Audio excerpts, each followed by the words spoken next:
We're in Regina, where the long weekend brings together old rivals and new starting quarterbacks. The Saskatchewan Roughriders and Ray Yock have turned to a strong-arm native of Dallas.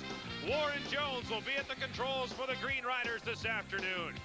And from Winnipeg, Cal Murphy has a new starting quarterback as well. Also a strong-arm native of Dallas, Keithan McCant directs the Bomber attack. It's Saskatchewan and Winnipeg, long weekend style. Next.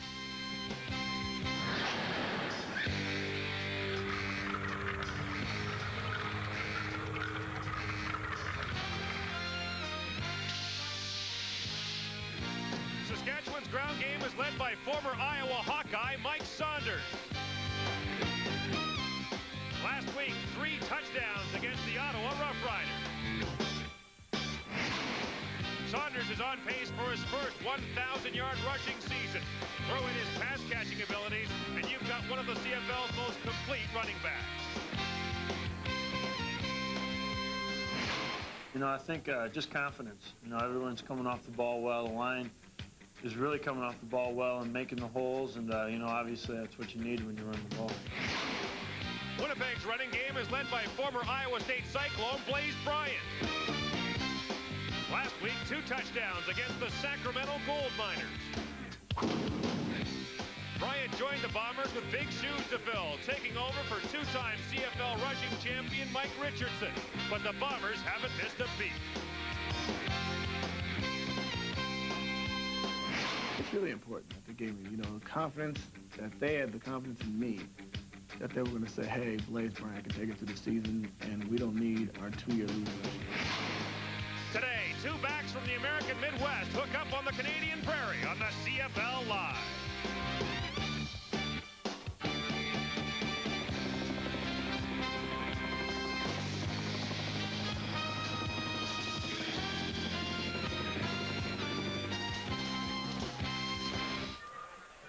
Welcome to Taylor Field, where the breeze is blowing and so are the winds of change in the quarterbacking department. Good afternoon, everyone. Welcome to Regina. I'm Gord Miller.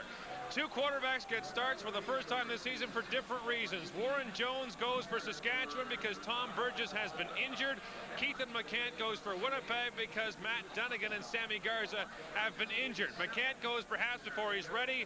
Jones' start, people here feel, is long overdue. A capacity crowd and a stiff test from the conditions will give both guys a good workout today. To talk more about it, here are John Wells and Leif Pedersen. All right, Gord, the 28th Labor Day meeting between these 2 football teams, and over the years, some great quarterbacking matchups here at Taylor Field, going back to the days of Plain versus Lancaster, Brock Huffnagel, Clements against Pow Pow, Dunnigan against Austin just last year, and today it is Keithan McCant against Warren Jones. Will this be a great tradition, too? I don't know, John. It's not really the matchup you might have thought a month ago, but Keithan McCant, you know, he came off the bench last week filling in for Sammy Garza, did a pretty good job, but now he's had all week to think about being the starting quarterback. That's a lot of pressure. Everybody asking you about it. I know one thing, however. He's from Nebraska, and he's played in a lot of big pressure games before. I don't think it'll bother him. Had a conversation with him yesterday. He said, all I want after I'm the quarterback for a month here replacing Dunnigan is people to say I'm a complete quarterback, not a quarterback that just likes to run. And a different story for Warren Jones, who has started before in the Canadian Football League, but gets a real opportunity today. Yeah, big different story, because Warren Jones is starting because they weren't pleased with Tom Burgess. A terrific opportunity for him. I think he's got a fabulous arm, and it's only his 6th start professionally, 2nd here in Regina, but for Warren, a perfect opportunity. You know, he's in his option year of his contract. Players always thinking about money, so if he can finish this season strong as the #1 quarterback, he's got to have a nice chance to have the big contract next year. Some things never change here at Taylor Field in Regina. The joint is full, and the breezes are blowing. Gord?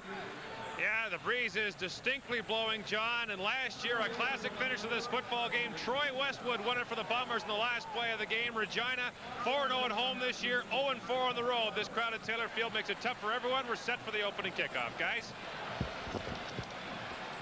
Threatening sky overhead when you look out over Taylor Field here, but it's going to be a fun football afternoon with lots of Bomber fans in attendance, and they're ready. What's going to be the difference here today? The fans?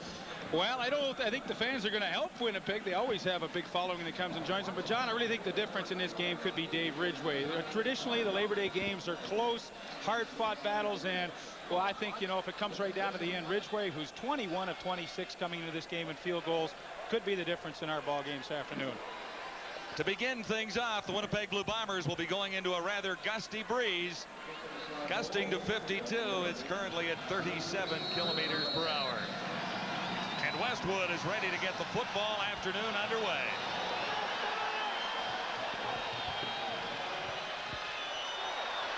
This is Saunders on the return, and what a great return it is out near midfield to get the Taylor Field fans excited.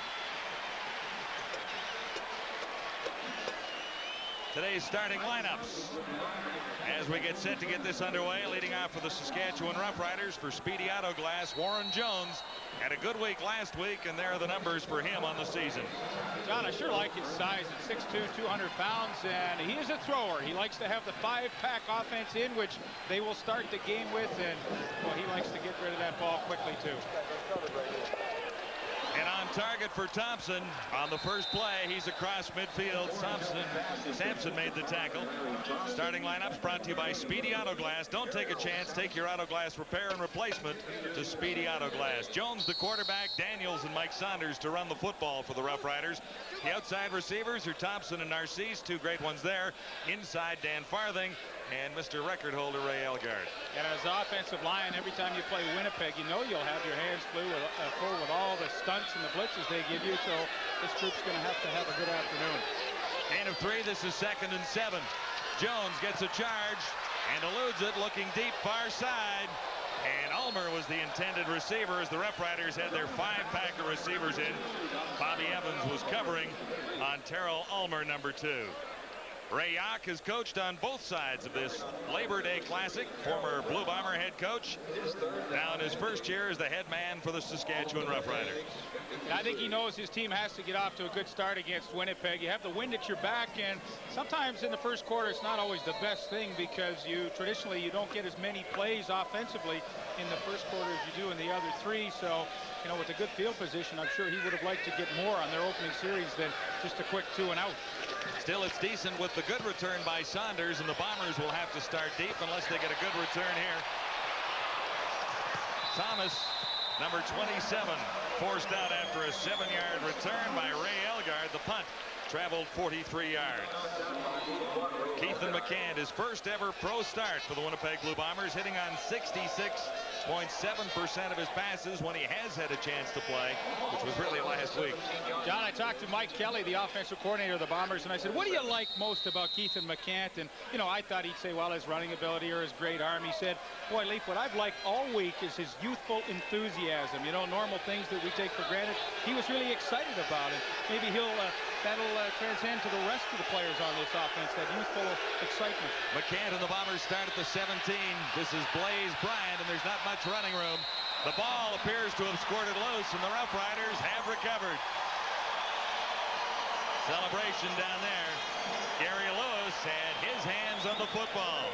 So the first turnover of the game given up by the Blue Bombers as Blaze Bryant dropped the opening handoff. And you see Bobby Jerison comes in, gets the left hand in, and punches the ball loose. So the Riders, with the wind at their back, get a huge break early. And well, that was their strategy coming into this game. First down plays for the Saskatchewan defense were going to be so crucial to make Winnipeg second and long with a young quarterback, and to get a nice break early on the fumble. Roughriders set up deep inside the Winnipeg zone. It'll be 1st and 10, Saskatchewan at the 18 as Gary Lewis celebrates on the sidelines. From the shotgun, 4 receivers far side of the field, low snap. Jones picks it up, and he has Mike Saunders. He is inside the 5-yard line. Stopped by Smith. That's Kelvin Smith, number 37. And that's a good matchup, and Warren Jones recognizes it quickly. He's got his back Saunders on Kelvin Smith, the linebacker. Easy pass to complete, and good solid play on first down. Now, you know, you used to say, well, it's not a good matchup against Winnipeg's linebackers, but this is not the same linebacking group as in years past. 1st and goal to go. Saskatchewan at the Blue Bomber 3. Saunders gets the call, and he doesn't get the goal line. Stopped short by the Winnipeg defense. Going against Lloyd Lewis, Stan Mikowas. As Ray Yach looks on, still hobbling around after an injury a couple of weeks ago on the sidelines.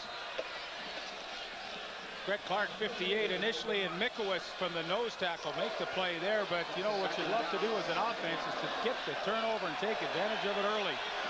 2nd and goal to go. Saskatchewan at the Blue Bomber 1. And no mistake this time as Saunders is in. Mike Saunders celebrating his 3rd rushing touchdown of the season. The Roughriders capitalize quickly on an early Bomber turnover.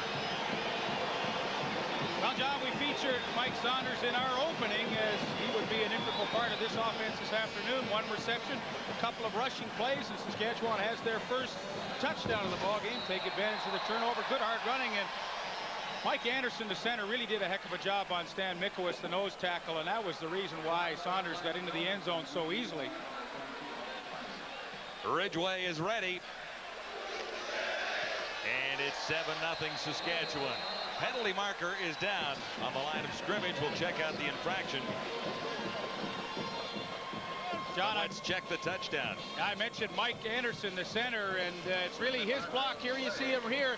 They cave down, get the double team on Mikowicz, the cut block here, and then Saunders right in. But that's pretty solid blocking in the trenches up front by the offensive line. And you see Mike Anderson just with a good help from Scott Hendrickson, the left guard rather. And well, that's a nice looking running play to get the touchdown.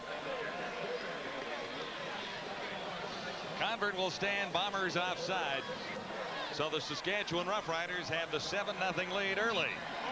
Riders have won 14 of the previous 27 Labor Day clashes. It's 14-13 on this Labor Day series. Pretty close series. A lot of great tradition out there. Well, I think as you look at this game and how it may develop, such a strong wind at Saskatchewan's back, they really have to make some hay here in the first quarter, and they've been able to do it via the turnover.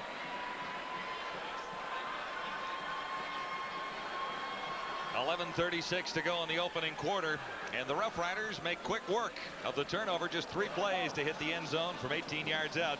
Saunders carried it twice and made good on his 2nd rush toward the end zone. Ready for Ridgway. Wind at his back. Blaze Bryant touches it, and it rolls out of bounds inside the 9-yard line. Tough start for Blaze Bryant. He fumbled the ball in the previous play on the turnover and didn't get a return here. He'll be in the backfield along with Keithan McCann and Chris Johnstone. The outside receivers, well, some changes there. Jamie Holland and Nathaniel Bolton outside, and the Geralds are inside, Alphen and Wilcox. And when you look at the offensive line, I mean, they're so huge with Gorell and Walby at the tackles, but that becomes a real advantage for Blaze Bryant when he's running the football. You talk to defenses, he just hides in behind those big guys, and he's tough to find. Bombers 1st and 10. McCann at quarterback gets it to Bryant coming out of the backfield. He's closing in on a 1st down with a 9-yard gain. Ruffin made the tackle. Defensively for the Roughriders, LeBryant Robinson, Sean Brantley, and Gary Lewis, a solid group up front, backed up by some changes among the linebackers. Brooks Finley, Dan Rasevich is back, Ron Getz is there, and Bobby Jurison rounding out the Saskatchewan front 7. Of course, Glenn Suter anchors in the middle, 48 career interceptions for him. Aaron Ruffin gets the start on the corner with Dale Joseph coming into his halfback spot. I'm sure they're going to test Ruffin out. 2nd and 1, and that'll be a Blue Bomber 1st down. Chris Johnstone, number 25, carrying for Winnipeg. Well, I talked to Dan Rasevich, who's back in at the linebacker spot. He's back in his 2nd game this season, and you know, he said it was so critical today for them as a defense to try and limit Winnipeg to short yardage on 1st down plays, maybe 3 or 4 yards, set them up in 2nd and long, because he said with a young quarterback it really becomes to our advantage then. But you saw right away Keithan McCann hits Blaze Bryant for the pass, 2nd and 2. That's an easy situation for him. 1st and 10, Winnipeg now out at the 21. Pitch goes to Bryant, far side, and it takes 3 Roughriders to slow Blaze Bryant down. Joseph finally making the tackle after a 6-yard gain. Gord? On the Winnipeg sideline, they're talking about mistakes and the fact that when you make one when the other team has the wind at its back, it's almost like fumbling the ball twice. It's like giving them 2 extra possessions. The Bombers talking on their sideline about minimizing possessions for Saskatchewan and minimizing their own mistakes. Well, 2 mistakes early. The fumble, of course, cost 7 points. And then Bryant bobbling the ball and not helping Winnipeg out with any kind of a return for field position. However, McCann has driven Winnipeg out to the 27.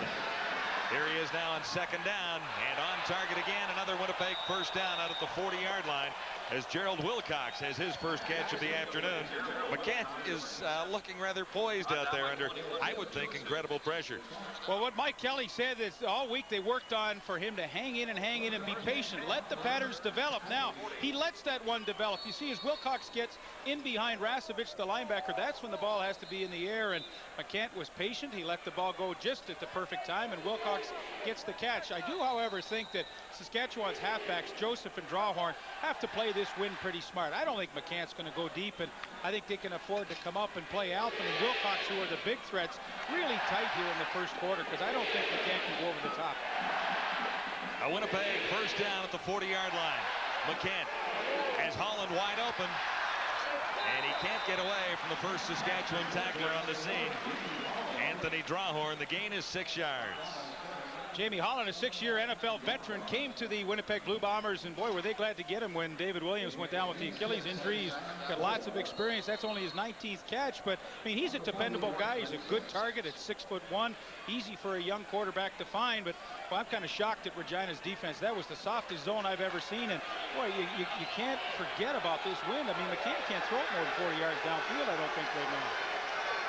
On 2nd and 4, McCann on target again, and very close to the first down as Alphen makes the catch, number 86, and that's catch number 34 on the season for Gerald Alphen.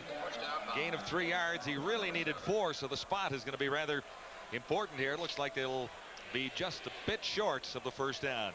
Alphen with 7 touchdowns, and his partner Gerald Wilcox, the other Blue Bomber slot back, has 6. It's really the strength of their offense, no secret there, but I think their size too really helps. Alphen, of course, at 6'3", Wilcox at 6'2", and they too both become very easy targets for a young quarterback or any quarterback to see downfield. It'll be 3rd down, a yard to go Winnipeg. Blue Bombers are gambling here, and there's little doubt that that's the right decision at this point going into that breeze. 3rd and 1, and you've got Blaze Bryant in the backfield. You've got McCann at the controls. He keeps himself, and that should be a Blue Bomber first down. Now, John, we talk about the poise of a Keith McCann.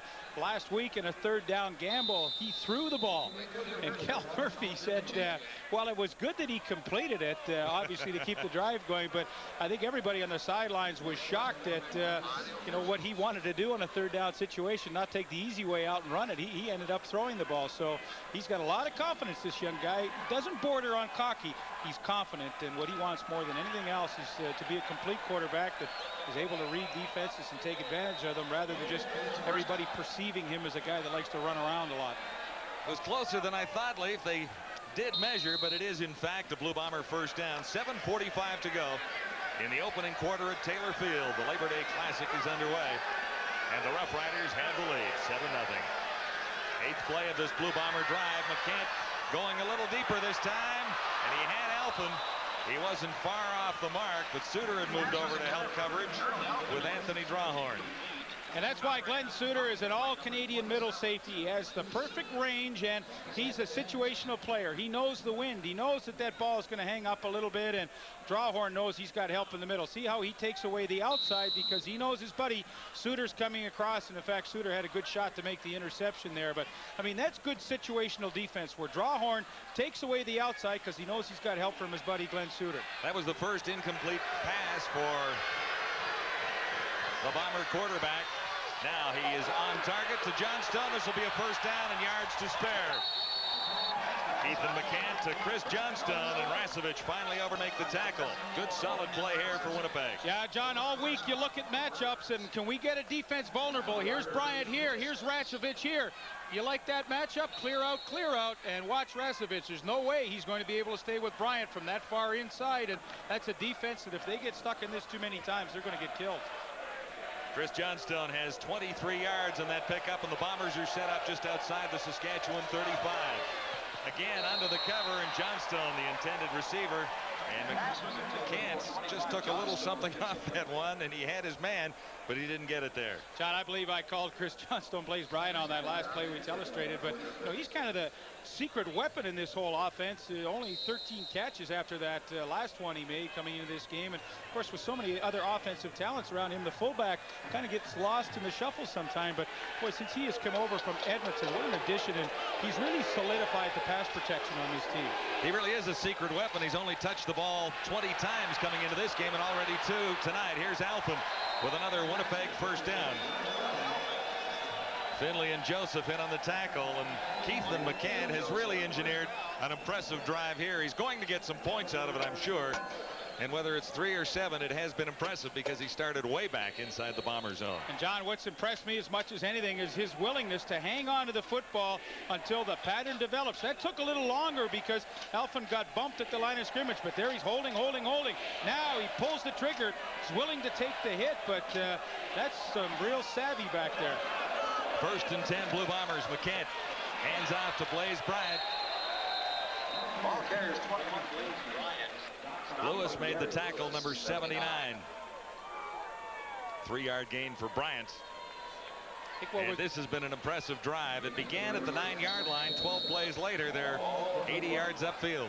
It's funny, John, you know, when a young quarterback comes in, how the rest of the offense seems to rally around him. And, you know, just subconsciously, you maybe play a little bit harder because, you know, you have to maybe protect a little bit longer or run that better of a pass pattern. And, well, they've done it nicely on this drive. 2nd and 7. And a little high that time. Wilcox was the intended receiver. And it will be a field goal try that the Blue Bombers settle for, but still, as mentioned, a very impressive march for Keithan McCann. And John, I think you have to go back to Gord Miller's comments from the sidelines. What Winnipeg wants to do in this first quarter is keep the ball as long as they can and minimize Saskatchewan's possessions. And with a 10-play drive there, I mean, they certainly did that. Took a lot of time off the clock, under 5 minutes now, and Saskatchewan's only had it twice. Troy Westwood good on 3 of 4 last week, and this is a pretty good kicking duel setting up here in Saskatchewan this afternoon. Westwood with Cameron holding, and the Blue Bombers are on the scoreboard. 28-yard field goal for Troy Westwood, his 17th of the season. And Labor Day is just nicely underway at good old Taylor Field.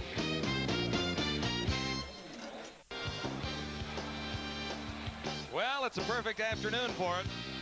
Taylor Field, Regina, Labor Day Sunday, and the Saskatchewan Roughriders and the Winnipeg Blue Bombers are together for the 28th time, the 12th time in succession. Saskatchewan has won 3 of the last 4 Labor Day Classics here. And as always, a few Blue Bomber fans make the trip down Highway number 1. 3,000 Blue Bomber fans, we understand, have made the trip down. I like those helmets. I always like those helmets that they wear in the stands. It's good in case somebody throws a beer at you. Yeah, something. For protection as Suter takes the kickoff. And he's nailed immediately.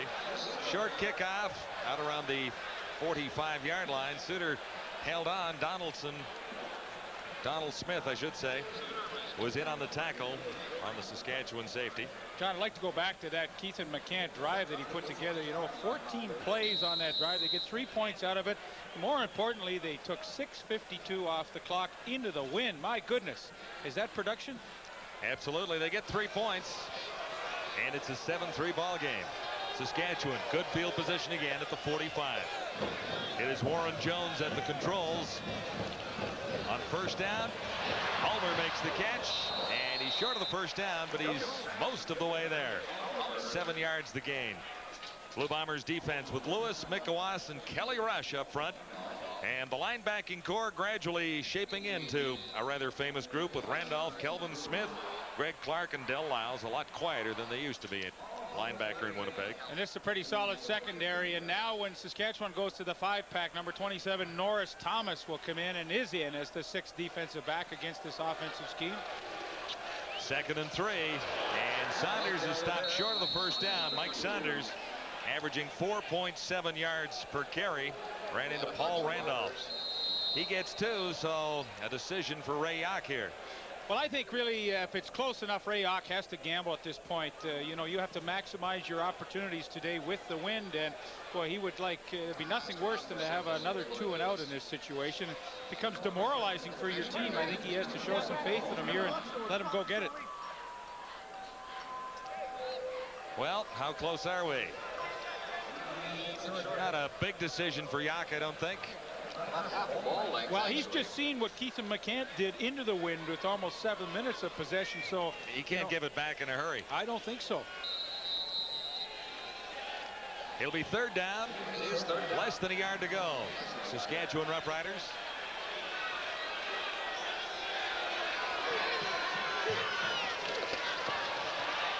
And that should be enough. No penalty markers anywhere. The Roughriders will move the chains.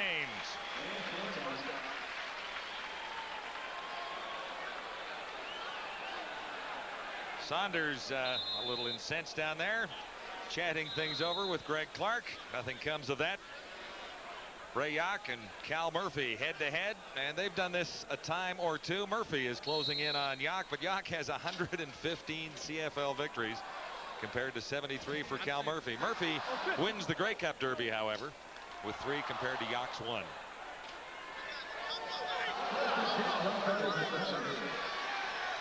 First and 10, Saskatchewan, right on the 55.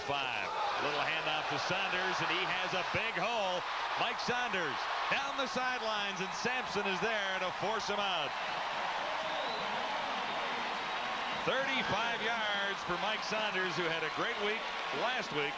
99 yards and 1 touchdown along the ground. And for Warren Jones, who calls his own plays against 6 defensive backs, this is a good call. They're thinking pass rush, pass rush. Now run the draw. He gets a good block on 56 Lyles there, and then Mike Saunders, once he gets past the initial wave, has got lots of room. Winnipeg in a man-to-man defense, so everybody's running downfield. That was a perfect call. And it sets the Roughriders up with a first down at the Blue Bomber 20. Saskatchewan leading 7-3.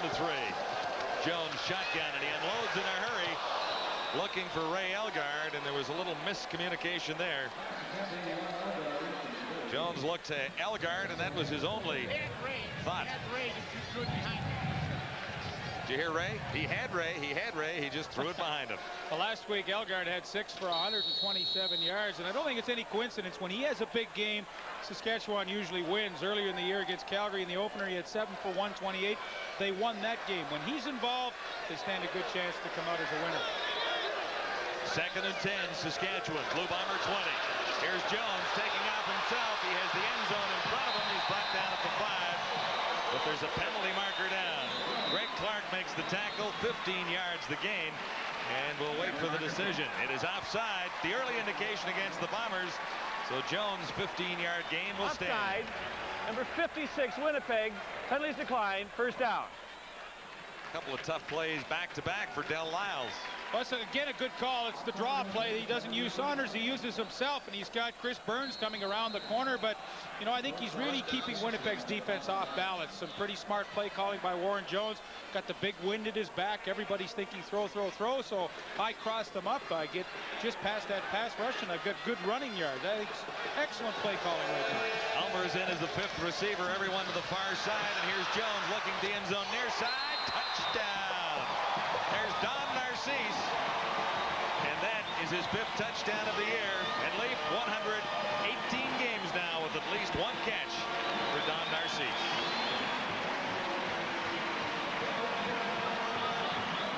Well, all week long in Regina, they've had the telephone polls going as who should be the starting quarterback. And, of course, here they always love the backup, the underdog. So everybody wanted Warren Jones to start.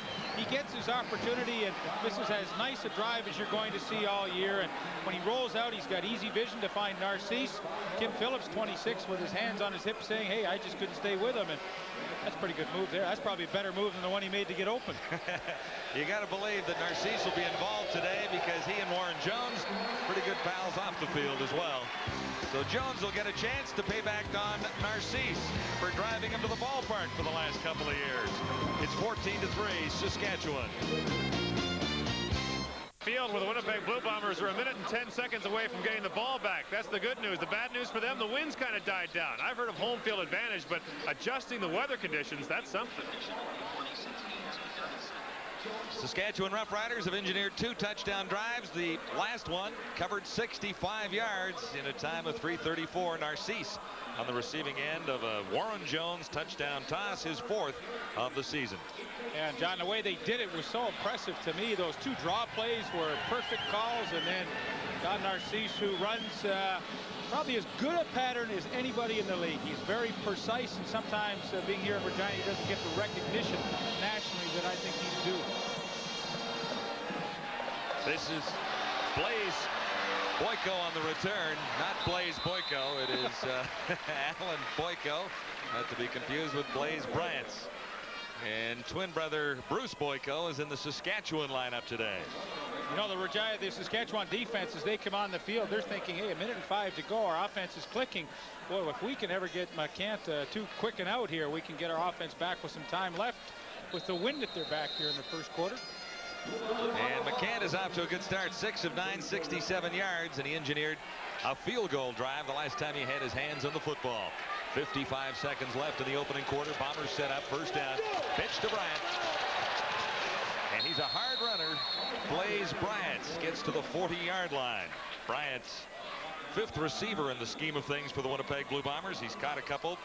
5'9" is his average when he runs the football. I don't think it's any secret that they will go to the right side behind Chris Walby, the 13-year veteran. And Blaise Bryant, those are his numbers. Underrated as a receiver, I think. Except by Cal Murphy, who says this guy is his 5th guy all the time. Yeah, and his quarterback. Fumble. They call it an incomplete pass. It was just pitched ahead to Bryant by McCant on 2nd and 4.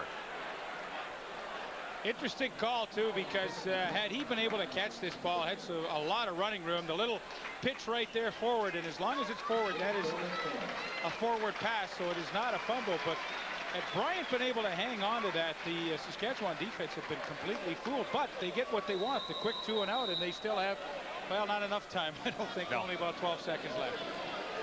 Here's Bob Cameron. They used to call him the Canadian Rifle in his days as a quarterback at Acadia. He is the 3rd-string Blue Bomber quarterback for this one today. Homer on the return for Saskatchewan.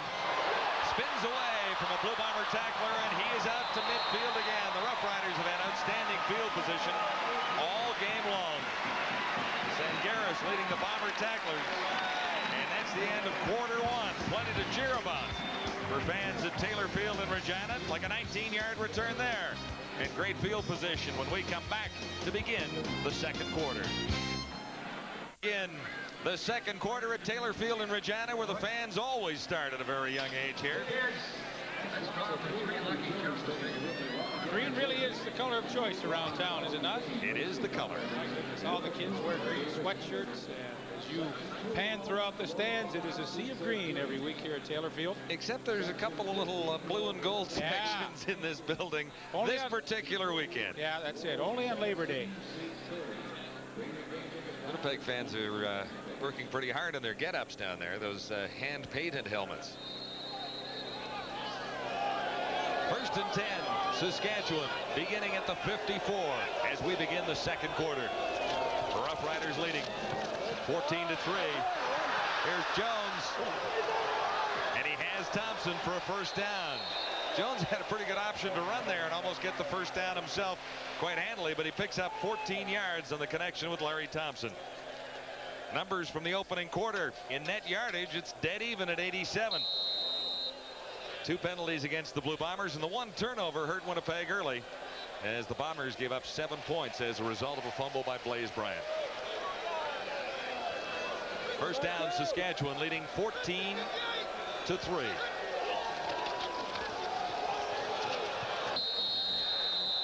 And there's not much running room this time for Saunders as Randolph was there. A loss of 4. Well, Mike Saunders, now that you're going into the wind, I mean, he was valuable to them in the first quarter. He got the 1 touchdown rather on the 1-yard plunge, but going into the wind now, I mean, this is a guy that can really help you out. They've got an underrated running game here in Regina. They're only ranked 9th in the league, about 87 yards a game. But last week, they started to round into form. He had 99 yards on the ground, and I think he's going to see a lot of action here in the second quarter. Yeah, he is 4th in CFL rushing, and this is 2nd and 14, Saskatchewan. Intended for, I'm not sure who. There's a penalty marker down. Well, it was intended for Saunders, but Stan Mikowicz, the nose tackle, read it perfectly. And boy, when you play 13 years in the league like Mikowicz has, you've seen everything and you have a feel for everything. And into the wind, he had a sense that maybe they'd run a draw or a screen, and he was all over Saunders. Number 57, Saskatchewan. Penalty is declined. It's 3rd down. It was Dan Payne. 3rd down situation facing the Roughriders. 13:33 to go till halftime. Payne in his first full season in 1993, played in 18 games for the Roughriders.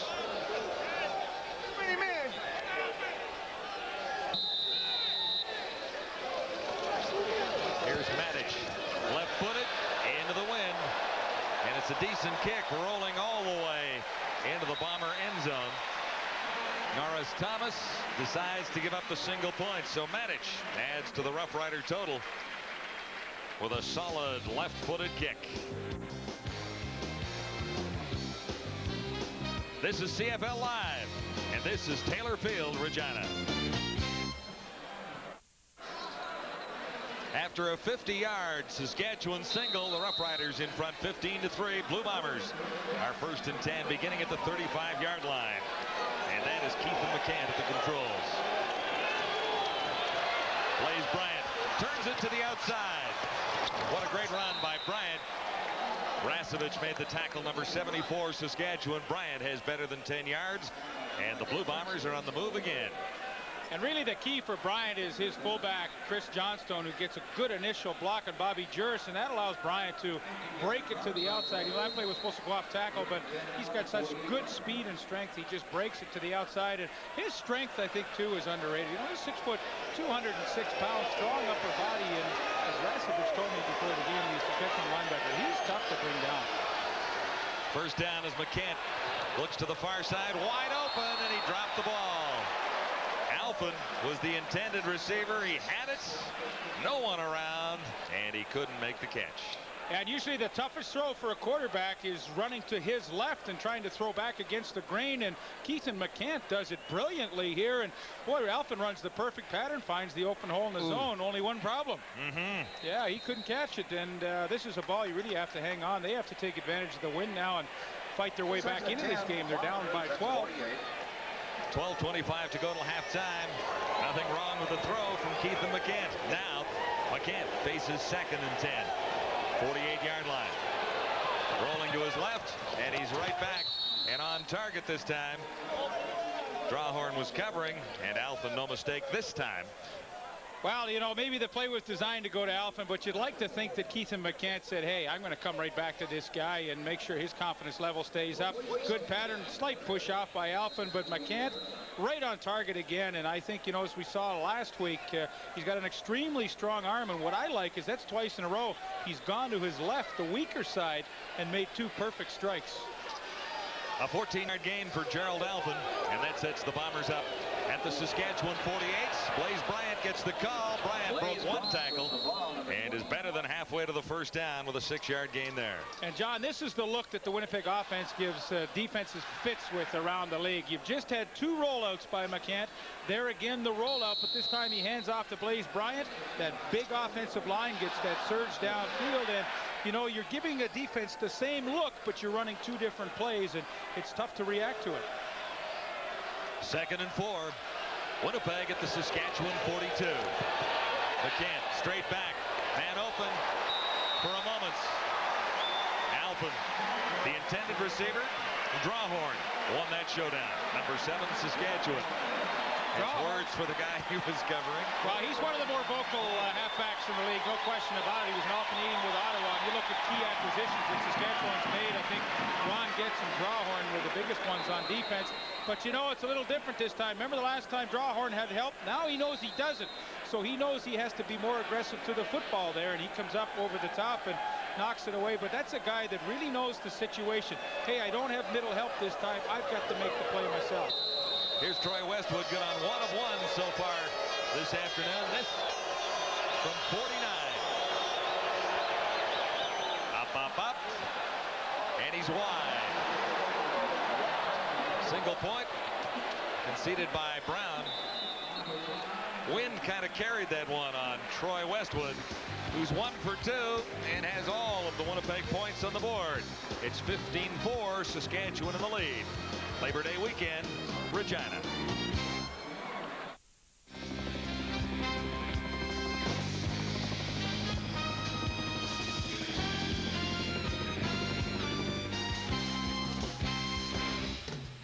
Labor Day live from Regina. Remember last year, the Bombers won it. It was Westwood with the game-winning field goal. 4 seconds on the clock, a 1-point Winnipeg win. Westwood just missed a field goal here from 48, but he'll get another opportunity, guaranteed, here this afternoon. An interesting first half.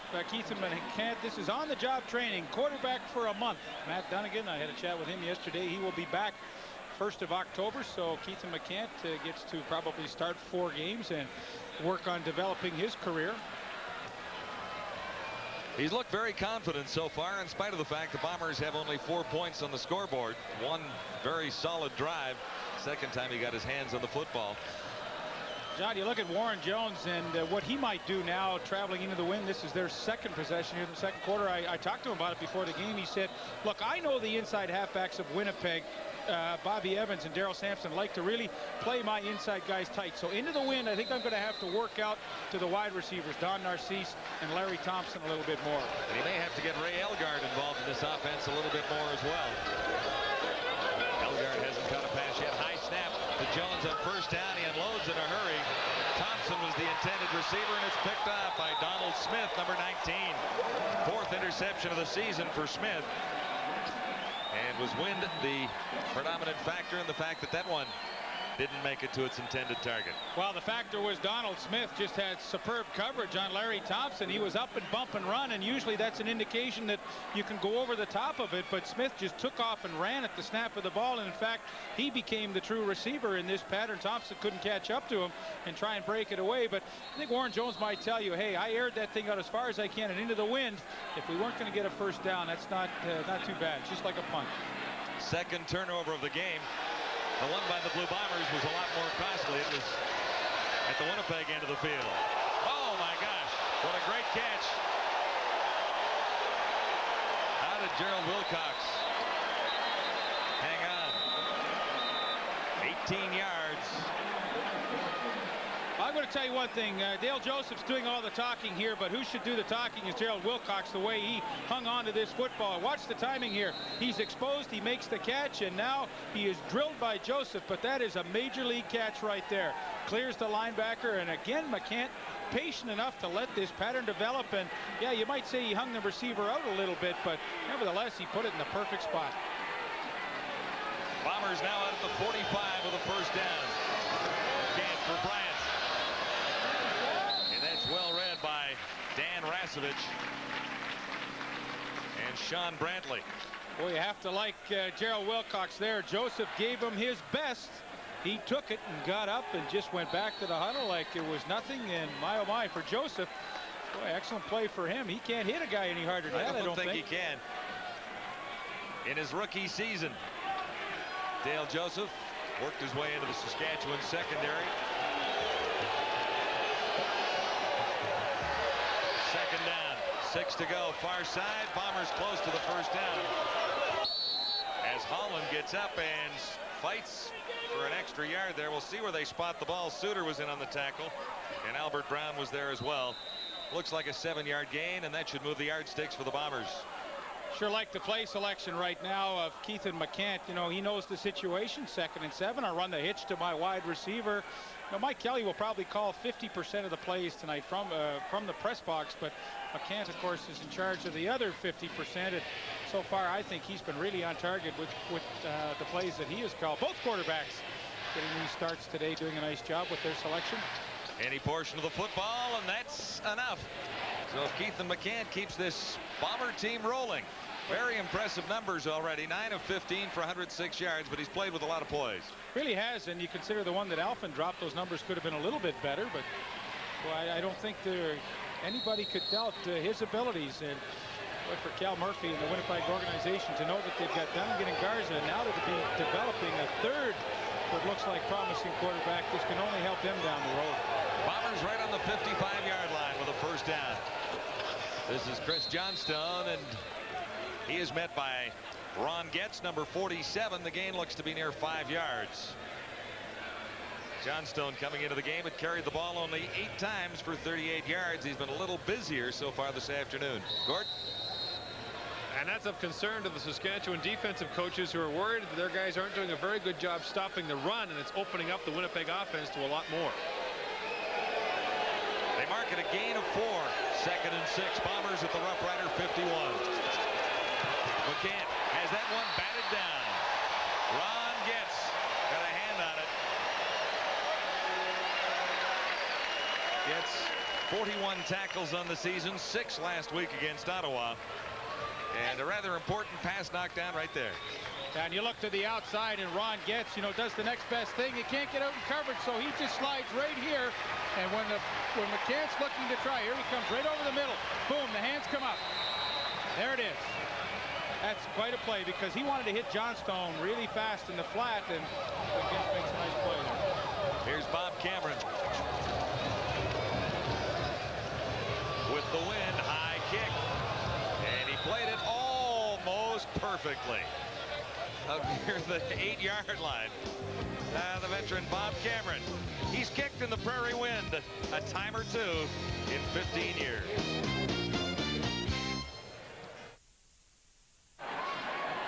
Great to arrive in Regina yesterday afternoon and find that Taylor Field was sold out, and they've jammed a few extras in here this afternoon for a capacity crowd. The Bomber fans help with the sellout, of course. They come down in busloads from Winnipeg, and then they fill the end zones with the last remaining spots at Taylor Field. Riders, obviously, very great football team at home. They've won 7 straights at Taylor Field. The last loss leave back to October of '93, and the BC Lions snuck into town and snuck out with one. Pretty impressive record at home, and well, it's fun to play for these hometown fans. They're so supportive and vocal. Great situation for the Bombers here with the Riders hemmed in. Yeah, I think that defensively they've got to be a little more reckless right here. Take a few chances and try and swing this game around into their favor. They've got Saskatchewan backed up in a tough spot. From the 8-yard line, here's Warren Jones retreating to the end zone, and now he escapes. Jones run out of bounds short of the first down. Del Lyles, number 56, had a beat on Jones. The gain is 7, but he comes up a little short. 5 of 8 for Jones, 44 yards. 1 touchdown, 1 interception, which really didn't prove to be a factor. No points coming as a result of that turnover. His decision process has been excellent in this first half, though. That time a choice to run when there was good coverage downfield. Winnipeg only rushing 4 people, and that so often can dictate for a quarterback to run against that kind of a defense. 2nd and 3, Saskatchewan. Jones for Ulmer. A little reverse here as Ulmer gets the first down. He is the 5th back, or the 5th receiver in the Rough Riders scheme of things, and he picks up 9 yards, forced out by Errol Brown. But both teams now running this little pitch, and watch Hendrickson, the left guard. He's coming and he traps, and boy, Lloyd Lewis, he doesn't know where the ball is. He just ran by it. Nobody blocked him, but Terrell Ulmer with a nice run there, and a bit of a different look that Saskatchewan gives Winnipeg. But Lloyd Lewis, he had no idea where the football was. Nobody even blocked him. So you know that's something he hasn't seen on film before. Now it's a new little wrinkle tossed in by Ray Yock. First down, Saskatchewan, far side, and Narcisse. What a fine catch for Donald Narcisse. Kim Phillips was covering, and Narcisse just laid out and grabbed it. Yeah, he makes a circus catch. He's lying flat on his back when he makes this one, but you know, you have to like what Warren Jones did. He's throwing into the wind, so he puts it low into the outside where he knows only his receiver can make the catch. And that's a pretty interesting graphic. We mentioned it earlier. It's a record to be truly proud of. Tony Gabriel, incidentally, holds the all-time record at 137 games. So Narcisse not that far behind if he stays healthy. Every game as a Rough Rider. That's a pretty good mark, isn't it? I mean, the fact is the streak is very impressive, but he's never missed since he put on the green and white. And he comes up there missing a little bit, Leaf, by about 6 inches for a first down. Narcisse, 512 already in receiving yards. Only had 1,000 yards 5 times in his career. And you know, I mentioned earlier he's a little underrated, and I think that occurs with him playing here in Regina. Had he played in a bigger center, maybe he would have had more notoriety. But I can tell you one thing, Ray Yock and this entire team knows the value that he gives this offense week after week. Like Warren Jones' style too. He said into the wind, I'm going to use my wide guys, and that was a pretty safe pass for him to throw right there.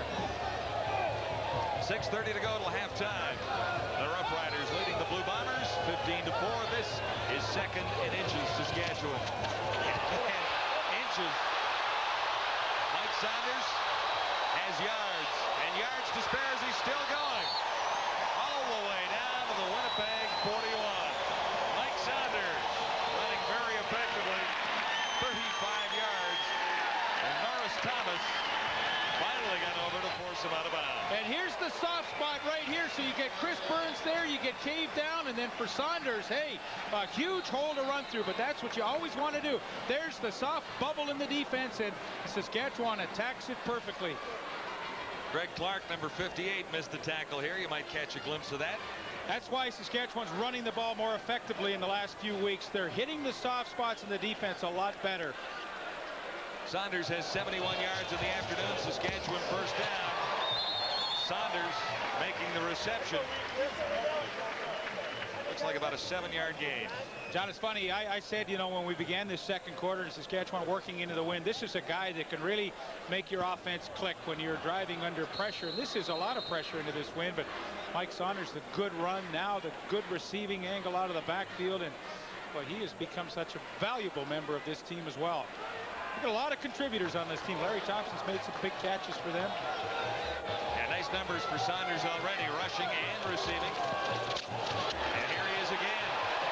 On the ground this time. And 2nd and 4, no problem. Ray Yock's Rough Riders move the yardsticks again.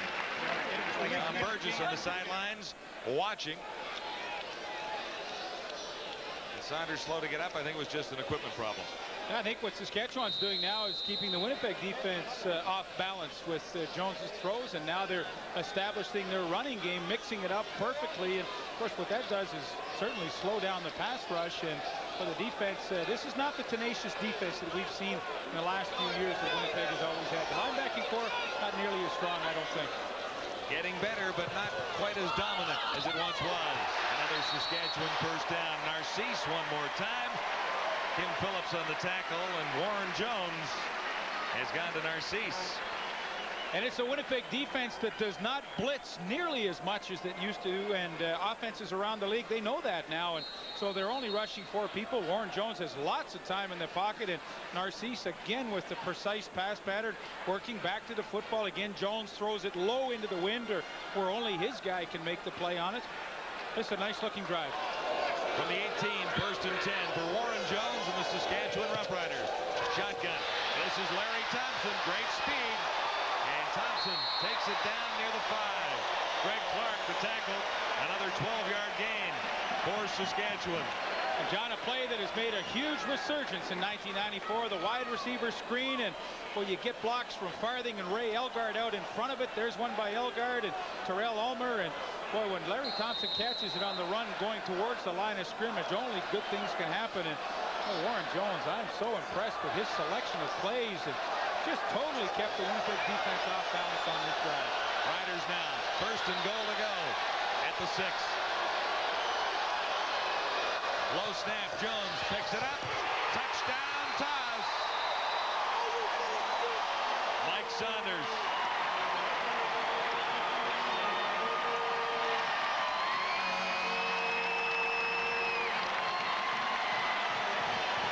To to cheer about at Taylor Field as the Riders move in front. 21-4. Warren Jones again, the key, throw it low and away where only his receiver can make the play. There's absolutely no way that Paul Randolph can get in there and try and break it up. All he has to do is have possession when he hits the ground, and Warren Jones pays the price with the hit, but he won't feel a thing. Lloyd Lewis hits him, but he won't feel anything when you throw a touchdown pass behind that. Couple of touchdown tosses for Warren Jones already, and the Roughriders have been very sharp. 2:52 to go till halftime. And Rider Pride, well, very much alive.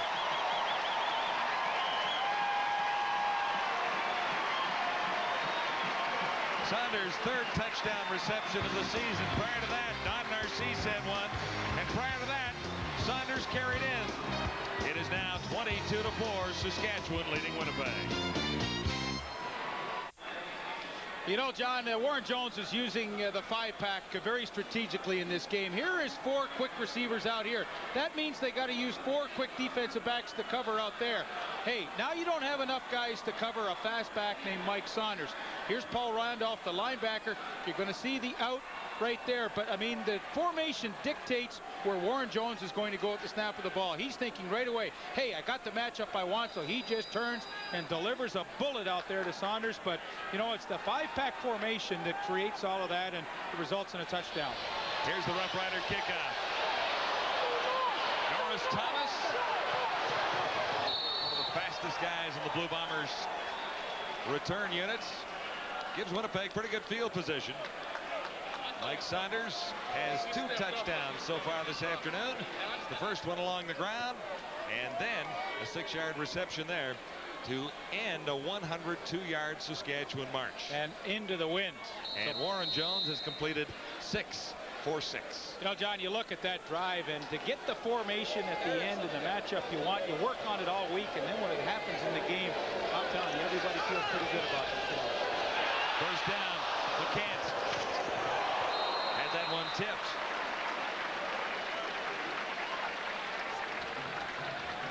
Suter was coming, and McCant was rushed. Wilcox couldn't make the catch. Just to add what you were talking about a moment ago, Leaf, you look at Ray Elgard, who didn't have a catch on that drive, and they've really worked the Bombers' habit, taking Elgard out of the Saskatchewan offensive plans. They said, fine, if you're going to cover us one-on-one, we'll beat you with that. Ray Elgard will flip the break later, but Saskatchewan will take the weight of Winnipeg's playing. Yeah, Gore, we got a close-up of Warren Jones in the camera right now, and he has really read those Winnipeg defenses perfectly today. 2nd and 10, Bryant bobbles it. They ruled it as a forward pass. No, they don't. Fumbled football.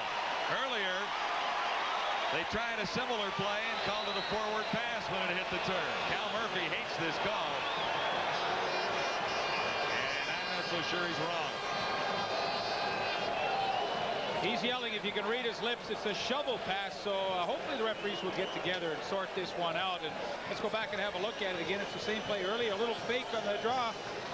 Boy, that is close. That's a tough call for the referees because, you know, he's almost parallel to him when he gives it to him. And, you know, I think in the truest sense, it was forward. And it should be an incomplete pass, but you know, it's a split-second decision, and the referees don't have the advantage we do of that slow-motion replay, and they call it a fumble. And Bryant gave up on it. He didn't even go after the football. As a result, the Rough Riders recover and have another turnover and a first down right near midfield. Jones on target. Dan Farthing short of the first down, but nice yardage nonetheless. Farthing's first catch, an 8-yard gain. And what a contribution he's made. His first full year of starting, of course, with the departure of Jeff Fairholm. But, you know, in his 4th year, he now reads coverages better. He has a lot of confidence. That's his 22nd reception. He's made some big touchdown catches. He made a huge catch in their win over Edmonton here. He beat Glenn Rogers on a lovely deep pass pattern. But, boy, he's been a contributor, too. To be 2nd and 4, and Saunders is back into action. Mike Saunders has a Saskatchewan first down, stopped by Arrow Brown. But Saunders has been brilliant in the first half. 16 yards on that carry. And you're going to get a good look at what Mike Saunders sees when he takes the handoff. There it is. My opening's to the right. A subtle cut. He's behind 58 Greg Clark, and now into the secondary to pick up some more yardage. But as he had a whale of a first half. Closing in on 100 yards, 8 carries for 93 for Mike Saunders. 1st and 10, Saskatchewan. Winnipeg 33. Riders leading 22-4. Here's Jones, shotgun, and Saunders again. Another Saskatchewan first down.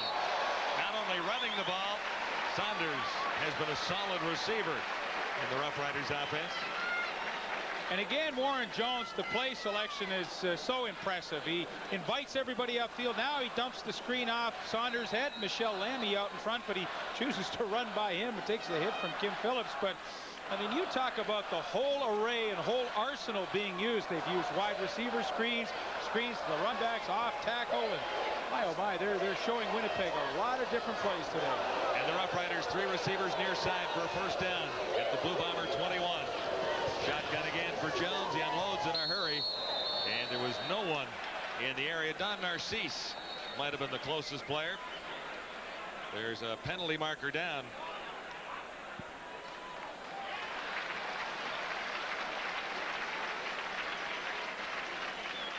Still sorting out the penalty down there in Winnipeg territory with 1:21 to go till halftime. Saskatchewan in the lead, 22-4. Number 26, Winnipeg, first down. And another break goes the Roughriders' way.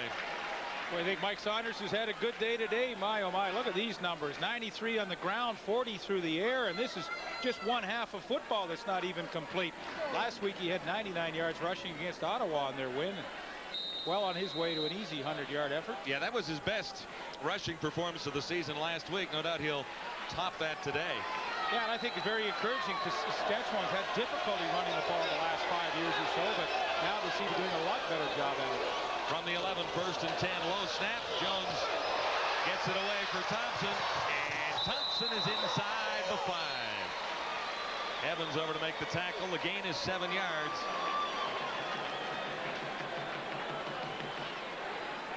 Warren Jones, a good job just to take the snap on the shotgun. Donald Smith gambles here. You see him come underneath, and when he does that and misses, you're in a lot of trouble. He's lucky Bobby Evans really covered for him there. I think Cal's on the roll aids. First down, repeat it. Penalty against Saskatchewan. It'll be a procedure call.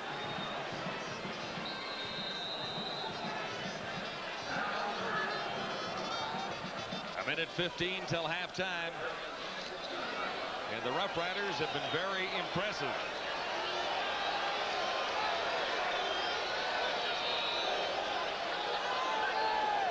First and 15. Jones stands in on the goal line, and in is Don Narcisse. Second touchdown of the ball game, Don Narcisse. Big part of the Saskatchewan offense. They celebrate down there. Jones to Narcisse for a couple of touchdowns. This one covered 16 yards. And I think it's worth repeating, John, these last 2 drives again are into a very strong wind, and Warren Jones, who his favorite target this afternoon has been Don Narcisse. They work magic together, and well, he beats Kim Phillips. Kim Phillips has had a rough afternoon trying to cover Narcisse. This guy has had a great day. Well, he's playing with a lot of confidence. Only his second start as a Rider. Had one start previously against the Calgary Stampeders, and now this is his opportunity, and he sure is making the most of it. But he did win 4 of his previous starts with the Edmonton Eskimos. And Don Narcisse and Warren Jones, pretty good pals off the field. You could expect this combination would work, and I guess Donald has been working on the celebratory dance. Well, with this second touchdown and reason to dance, that's his 50th touchdown as a Rough Rider.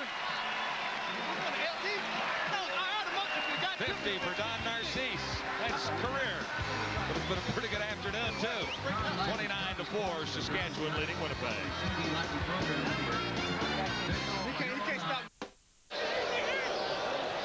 Rough Rider kickoff is in the air and taken by Blaze Bryant. He's in around midfield. Rice Savvy leading the Saskatchewan tacklers. And there's There's a penalty marker down, but let's look back at another pretty good shot by Warren Jones here. Yeah, nice high look at Don Narcisse out here. Watch the bump and run, and more teams are doing this now. In the bump and run, they're going up over the top, and when they get down there, they're purposely throwing the ball behind the receiver, allowing him to come back and adjust to it, because you see Kim Phillips is going to stumble here. Now when he's up, all he's thinking is, boy, I better get back. This is going over my head.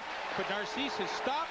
Jones threw it behind him on purpose, and they have what looks like an easy touchdown. But more and more times am I seeing that this year, that the quarterbacks that have great chemistry with their wide receivers are using this play where they kind of fake it over the top, but throw it short and let their guy adjust to it. And Warren Jones is having himself some half. Yeah, did you see Mike Saunders on the bench point to Jones and say, wow? Yeah, pretty nice afternoon, no doubt about it. Ethan McCants has Wilcox. He lost the ball. Saskatchewan has it, and this is Albert Brown on the return. Joseph caused the fumble, and here's Brown. Losing a little yardage on the return. However, it's Rough Rider football. And there's 50 seconds remaining in the half, so Saskatchewan has a chance to really bury Winnipeg here before the half comes to an end. For Keithan McCann, a tough break here. Wilcox has the catch, but Joseph, every defensive back, when the catch is made, tries to strip the ball loose. See the two arms? He's trying to just rip it out. He does, and Albert Brown, AB, comes up with the fumble recovery. Saskatchewan, everything they're going their way in this half, but they're making the plays, though. This isn't a fluke. The defense is making plays, and so is the offense. 3 turnovers by the Bombers. Saskatchewan set up now with 50 seconds to go till halftime. First down at the Rough Riders 50. Warren Jones looks for more, and Elgard can't make the catch. Covering was Greg Clark, number 58. Look for more of that, Leaf. That means going to Ray Elgard. They think that the Bombers have switched to more of a zone-type defense because their man-to-man wasn't working. Elgard says, I can work inside. Don't you worry about that. Instructions to Warren Jones. Go for it with 50 seconds left. Elgard hasn't got a pass in the first half. Well, what happens when they got those 4 receivers to the wide side of the field, often Ray Elgard is the 4th receiver, and that sometimes dictates the linebacker has to take him as he is right now. This is 2nd and 10, Saskatchewan, 50-yard line, another low snap. Jones unloads, and Elgard missed at the 50. That really was, as Gord described, Winnipeg did go to his own defense. Elgard found the spot, and you see Warren Jones hitting himself in the chest. He knew it. All he had to do was put it in the hole, and Elgard was there. Watch this. Elgard knows it's zone right now. Once Norris really doesn't take him hard, he knows it's zone. So now he settles down right there. That was close to being a catch, but it shows you how quickly Elgard recognizes coverages, and of course the quarterback has to see the same thing. Quarterback missed there, but he hasn't missed many this afternoon. Manich has it blocked, and the Bombers come up with the ball. This will be a Winnipeg touchdown. Greg Clark into the end zone for the Blue Bombers. A 45-yard touchdown. Kelvin Smith got through to block the Brett Manich punt. And Greg Clark headed for the end zone. Now Kelvin Smith makes the big play, and of course Winnipeg trailing by so much, the defense and special teams have to now. We'll let it roll a little bit. We're going to freeze it. 74 is Rasevich. Let it go, let it go. Hey, okay, here he comes right there. Freeze it. 37 Smith. Rasevich lets him get to the inside, and look what happens. The left hand goes up.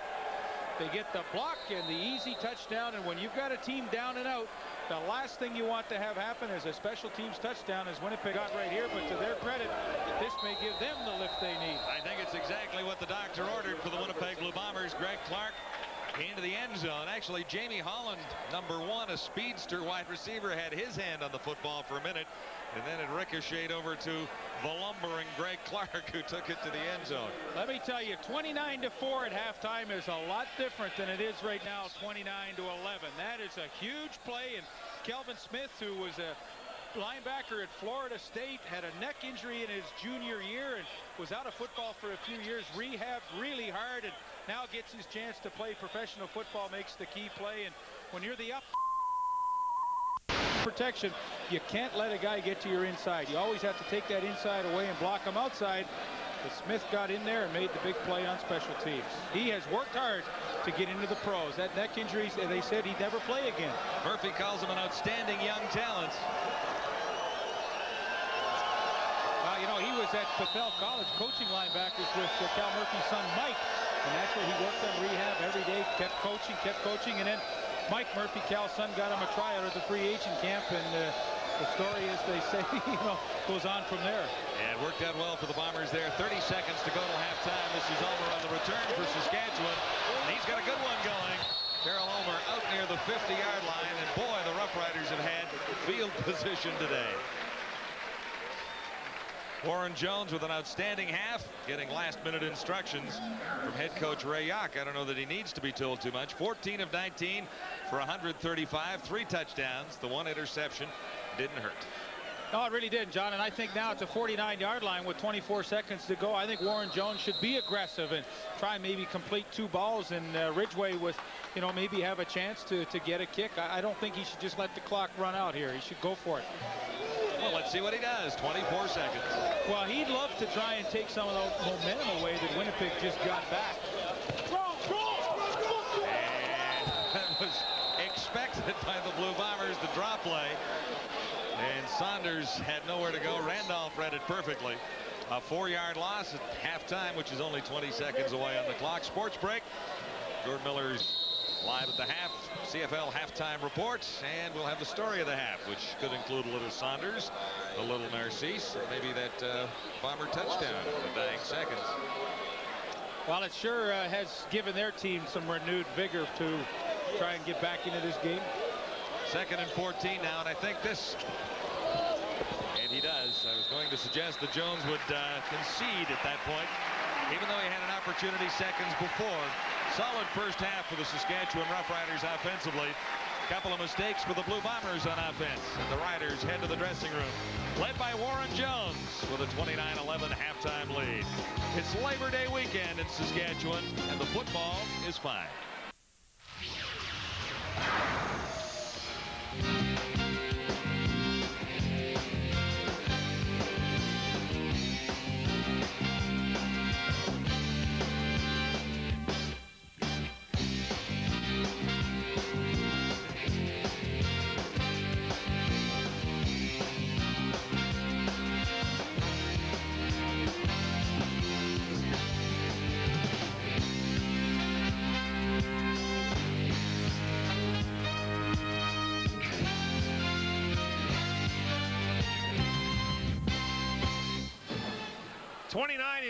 The Saskatchewan Roughriders lead the Winnipeg Blue Bombers. Welcome to the CFL Live halftime report at Taylor Field. I'm Gord Miller. The fans certainly appreciating what the Riders have done in the first half of this game this afternoon. The Riders, notorious for their slow start so far this season, have been dynamite in the opening 30 minutes. And yesterday here at Taylor Field, it was Fan Appreciation Day from the Riders. It was pouring rain outside, so they moved the festivities inside, where players like Tom Burgess and others signed autographs for the Rider faithful. Again, more than 30,000 fans expected to make it to Regina for the Labor Day weekend, and most Rider fans don't live in Regina. Many of them come from as far away as 4 to 5 hours away, so an opportunity for them to meet their heroes and the Riders, a chance to say thank you to the fans they call the best in the world. And next week, it's the Winnipeg Blue Bombers' chance to say thanks to their fans on Fan Appreciation Day. It comes your way Saturday at 10 a.m. to 1 o'clock. Free pancake breakfast and Bomber autographs from the Blue Bombers. And that, of course, will be followed by the Hall of Fame dinner September 10th, as the Bombers will unveil the 4 inductees to their Blue Bomber Hall of Fame for 1994. And their weekend wraps up with the second half of this home-and-home series, the Saskatchewan Roughriders at Winnipeg. And the local start time noted is noon on Sunday, September 11th. Last night at Frank Clair Stadium in Ottawa, a wild one between the Ottawa Roughriders and the Las Vegas Posse. Overtime in the CFL for the second straight night.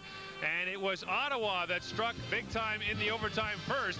Joe Campbell goes in for the touchdown that gives Ottawa the lead. And Ottawa goes ahead, but Vegas, which fought back all night, does score a touchdown, goes for 2 trailing. However, this time a great play is made to knock the ball away. And the Ottawa Roughriders win a nail-biter over the Las Vegas Posse as the CFL sees a second straight night of overtime. Brent Young coming up with a defensive play there. 54-50 the final score for the Ottawa Roughriders over Vegas in OT. The other game last night had Baltimore down in Shreveport by a score of 28-16. Baltimore now goes to 6-3, and if Winnipeg loses today, there'll be a tie for first place in the CFL's East Division. Tomorrow, the Labor Day Classic Western style. The Edmonton Eskimos against the Calgary Stampeders. The Stampeders hung one pretty good on the Eskimos last year, and in fact, they feel they're even better this season.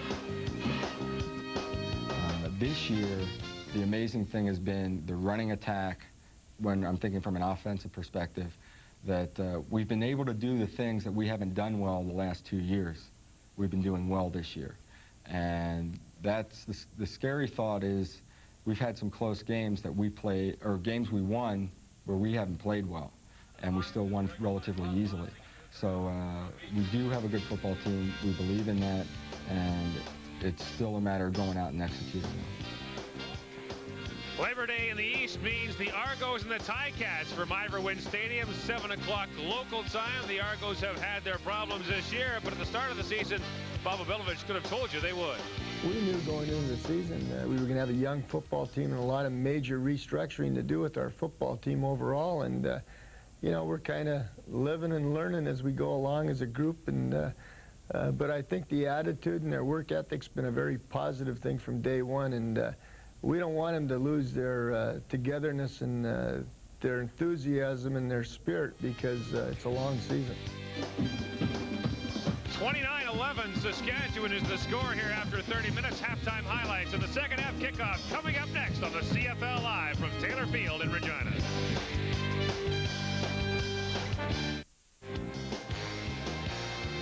CFL Live, it's halftime at Taylor Field, Regina, Labor Day Sunday, and the Roughriders have a 29-11 lead.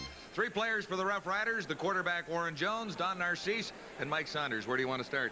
Well, let's start with Mike Saunders. He had a whale of a first half. He had 89 yards on the ground and cracked off some pretty nice runs. This is probably his best, and you know what makes him so good is he gets the cut back there, and he's into the open field. 9 carries, 89 yards, 1 touchdown on the ground, and he added 1 through the air as well. And Don Narcisse has a couple of touchdowns for the Saskatchewan Roughriders, 1 in each end zone. Well, we're going to show you the 50th of his career right here, and it's a good throw by Warren Jones. They do it on purpose in the bump and run, throw it behind, let Narcisse adjust to it. That was his second of the game, and you know, it's been all Saskatchewan in the first half, but Winnipeg sure got a big play on special teams. Yeah, Greg Clark gets a touchdown to get the Bombers back into it. It's 29-11, Saskatchewan with the lead as we get ready for the second half kickoff.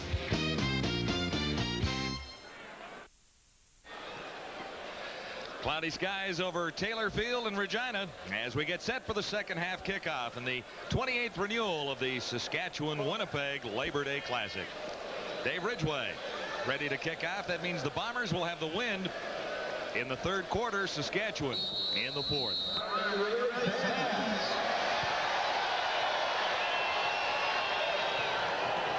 This is Bryant, and he's out across the 35. Maybe the 37. Stroczynski, number 45, gets in on his first CFL tackle. Numbers from the first half: net yards 246 Saskatchewan, 163 for Winnipeg. Bombers taking the majority of the penalties and 3 turnovers. The first one cost the Bombers 7 points very early in the football game. Well, I think the pressure's on Keithan McCann in this third quarter. They trail by 18, and boy, he has to get his team back into this game in a hurry, because I think he can't wait until fourth quarter to work into it. On first down, Holland has the catch and breaks 1 tackle. He has a first down out across the 50 to about the 52, and Dan Rasevich is there along with Anthony Drawhorn, a 14-yard gain.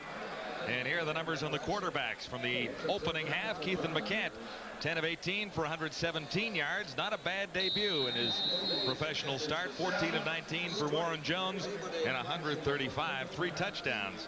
A big part of the difference so far. Well, obviously impressive numbers for both quarterbacks, but let's keep it in perspective too. We've still got a full half to play, and Winnipeg trying to get back into this one. This is Johnstone, and he's got about 7, maybe 8 yards. Stopped by Ron Getz, and here's Gord Miller. Thanks, John. The Bombers a little surprised at Saskatchewan's decision to open the second half. Saskatchewan had deferred its choice in the second half, elected to give Winnipeg the ball and the wind to open the third quarter. The Bombers thought after they scored that touchdown on special teams, Saskatchewan might want the ball back. Cal Murphy told his team, cut down on the mistakes, you'll win the football game. Ray Yock has the lead for now at 29-11. This is 2nd and 2. Bombers trying to get to the 52 of Saskatchewan. Johnstone. Didn't make it that time. Rasevich over the top to add a little more pressure to Johnstone there. We'll see where they spot the ball. And that, of course, was the second time they used that run play to Johnstone, and they have Bryant going outside. And of course, McCant familiar with using the option when he was at Nebraska, so not a bad scheme for them to come up with and give Saskatchewan a different look. I saw them using it in the warm-up, and I thought, yeah, that's a good scheme for McCant on that option a little bit, get him outside. Here's the measurements, and it'll be a third down situation. It's the same, less than a yard, about a foot, so we'll call it inches. Well, there's Matt Dunnigan on the left. In the conversation with him yesterday, he said, I should be ready the 1st of October. So that is good news. Sammy Garza, on the other hand, I don't think he will be back this year. And the guy with the baseball cap in behind, yeah, that's Tom Porras. Yeah, quarterback for rent. Yeah, he was playing arena football for Las Vegas. Got the call, of course, familiar with the CFL and how it works. So not a bad guy to have around.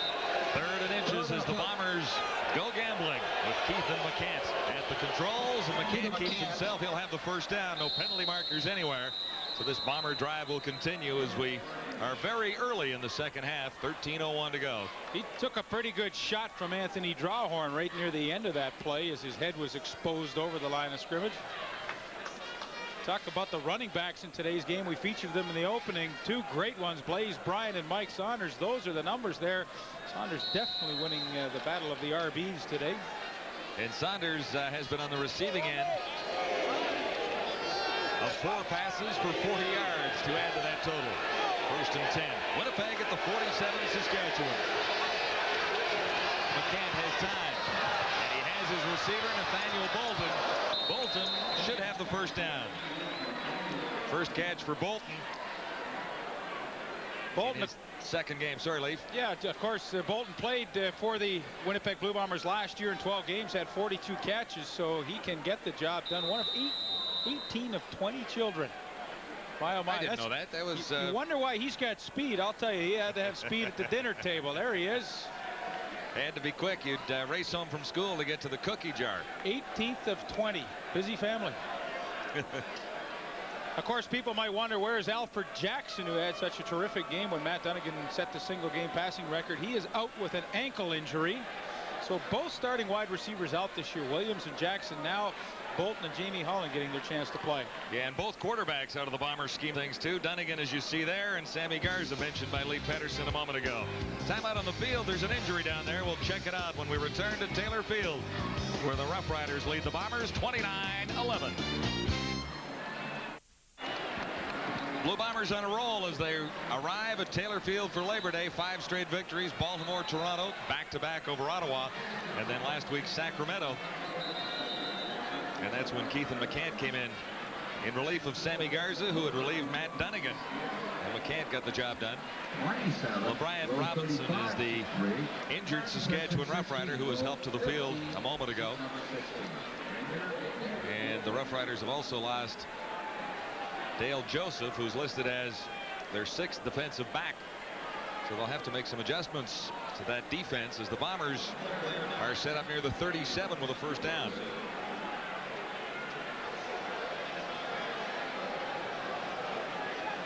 Well, what happened to Joseph?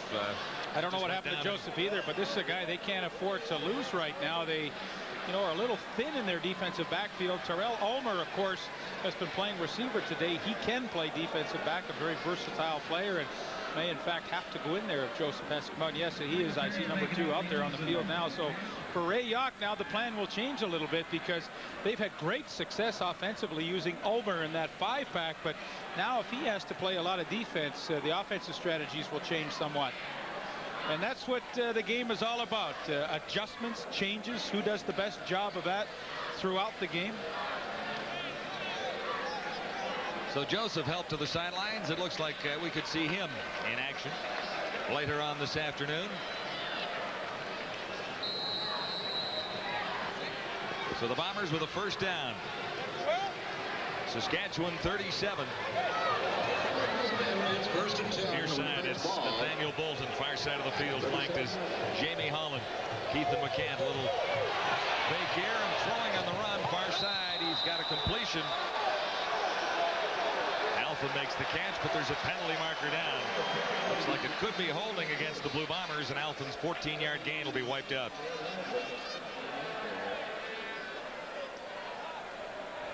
Holding. Number 57, Winnipeg. First down repeated. So I can go back and show you this. Brett McNeil, the left guard, and you'll see they go to the bootleg action, and here he is. He has to pull and get out and protect for McCann coming back out here, but watch as he creates the contact, and you'll see the holding penalty occur. There, he's got the grab right around number 41, Gary Rogers, who's in at linebacking spot right now, and consequently that nice catch gets called back. And it'll be 1st and 20. Blue Bombers back now at the 47. McCann has time, and he has his receiver, Gerald Wilcox. Number 87 made the catch more than halfway to the necessary yardage for a first down. And John, that's of course what you want to do in 1st and 20s, get half of it back, but Gerald Wilcox uses his size to such advantage. Now he's working on Drawhorn here, but at 6'2" and 220, he knows if he can just wall off Drawhorn right here, he can still make the catch, absorb the hit, and do it. And Wilcox is willing to create the contact. He took a huge hit in the first half from Dale Joseph, but man, oh man, he is so tough out there. 12 yards for Wilcox makes this 2nd and 8 Winnipeg. McCann to the near side. It'll be a first down. Bolton escapes, and he's dragged down by Rysavi. Big gain for the Winnipeg Blue Bombers, 28 yards, and McCann stood in there, stood his ground, and came up with a first down after 1st and 20. Watch to the left of your screen, 21, Blaze Bryant. He picks up Glenn Suter on the safety blitz, and that allows McCann all kinds of time, and Bolton makes a heck of a catch there. Aaron Ruffin gambles, but Blaze Bryant, a running back, so good at catching and running with the ball, does the little intangible, picks up the blitz, and his team keeps on the move. 1st and goal to go. Bombers at the Saskatchewan 8. McCann looks for Bolton. Can't get it. Ruffin was covering number 33 on number 88. I think this becomes maybe a key play in the ball game now. That Winnipeg has methodically worked it downfield, worked some time off this clock to win it. They're back. They trail by 18. Now you've got a 2nd and goal situation, and well, you know Cal Murphy, he wants the touchdown. He doesn't want just the 3 points. He wants to keep building on that turnover they had right before the half. 2nd and 8. Bombers at the Roughrider 8-yard line. 2nd and goal, in other words. McCann stands in. It's an easy touchdown. Gerald Alphen, number 86, has his 8th of the season, and the Bombers are right back in the game. And John, you know what happened? The injury to Dale Joseph really costs the Roughriders. Terrell Ulmer's in there. He and Drawhorn are shaking their heads because the coverage was blown, and I have to think that Ulmer not getting a lot of work back there was the guy that blew it on Alphen. To McCann's credit, he saw it, read it, and he delivered a strike, and they cap off a very impressive drive. There you see Ulmer, you lose him at the right of your screen, but he overruns the play, and Alphen is left wide open for the touchdown. Wants to celebrate for Blue Bomber fans at Taylor Field. Winnipeg right back in the game. It's 29-18. Well, I'm impressed with Keith and McCann. You know, his team has fought its way back from 29-4, and all of a sudden, John said 29-18, and slowly, hey, this Rough Rider crowd that was really into the game about a half hour ago, it's getting pretty quiet here at Taylor Field. Well, it won't be quiet for long. There'll be something to cheer about here. They'll get right back into it. Saskatchewan with the lead. It's 29-18 as Alphen celebrates. As mentioned, his 8th touchdown of the year. Well, we talked about Blaze Bryant. He picked up Suter on the blitz so Bolton could make a catch. And now on the touchdown pass, once again, there's Getz coming, or Rasevich rather, right up the middle. And Bryant willing to sacrifice himself. And believe me, that the little intangible things that your great players do are one of the big reasons why you have successful teams. Bryant, you know, we know he can catch, we know he can run, but he sure can block too. Westwood's kickoff. This is Larry Thompson on the return. Former Blue Bomber gets to the outside, but not around the corner. Stopped by Bobby Evans, number 33. 10 plays to cover 73 yards. 4:49 the time of possession, and McCann to Alphen is the 8-yard touchdown for the scoring play. You mentioned how quiet the crowd here is at Taylor Field. You can feel on the Winnipeg sideline just how much momentum the Bombers have picked up from that block punt for the touchdown, getting the ball and the wind right away. The Bombers are right back in the football game, and they're feeling very confident over here now. Back-to-back touchdowns will do that for you. The Bombers trail 29-4 at one point. Now Saskatchewan first down. Here's Warren Jones. Great first half. Gets a little heat here, but fires to the far side, and Narcisse, favorite target on the day, has another one in front of Kim Phillips.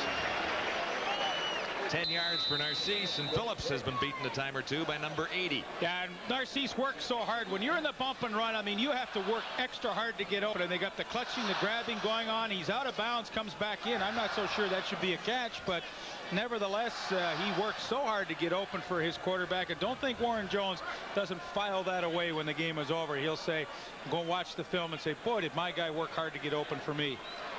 Maybe not a first down quite yet. They're taking a closer look at this with the sticks out on the field. You know, John, I suggested that second and goal situation where McCann threw the touchdown pass to Alphen was critical. I think this drive, too, for Saskatchewan is critical. They've seen this game slowly, which was totally in their control, turn around, and now I think they have to take a little of the wind out of the sails of Winnipeg. I'm not suggesting drive it all the way down for the touchdown, but just try and reestablish some flow of the game back to their side. Narcisse came up inches short, so this will be second and inches. And Jones with a good fake swings it out for Thompson.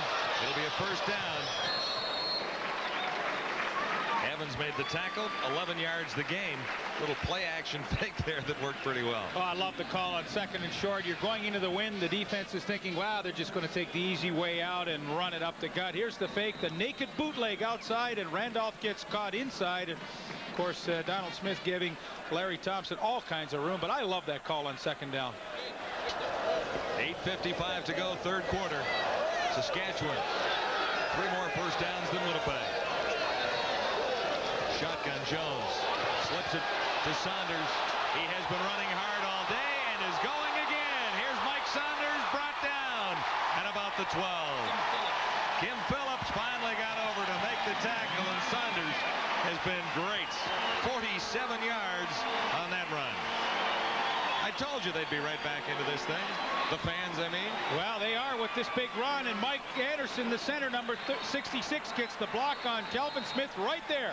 The middle of your screen, and that allows Mike Saunders to get into the open field. But give Saskatchewan's offense credit. They are recognizing that Winnipeg really is only rushing 4 people today, and you can screen and draw against that kind of defense. First down at the 12-yard line. Narcisse again. Slanting in. Lloyd Lewis makes the tackle. That's an unusual matchup. Lewis making the stop on Narcisse. You look at Warren Jones today, and for Ray Yock, he must be just thrilled because Warren Jones' play selection has been just outstanding. The draws, the screens have worked well, and he's mixed everything up nicely and really has kept Winnipeg off balance. And as an offense, that becomes the key to your production. The game was 3. This will be second and 7 at the Blue Bomber 9. Jones in control of the Saskatchewan offense, looked to run himself and then had the hole plugged up. Appeared open for a moment, and all of a sudden Mikowas closed it in. And see, that's the difference when you run the draw play. If you run it to just a 4-man rush, yeah, you got a good chance.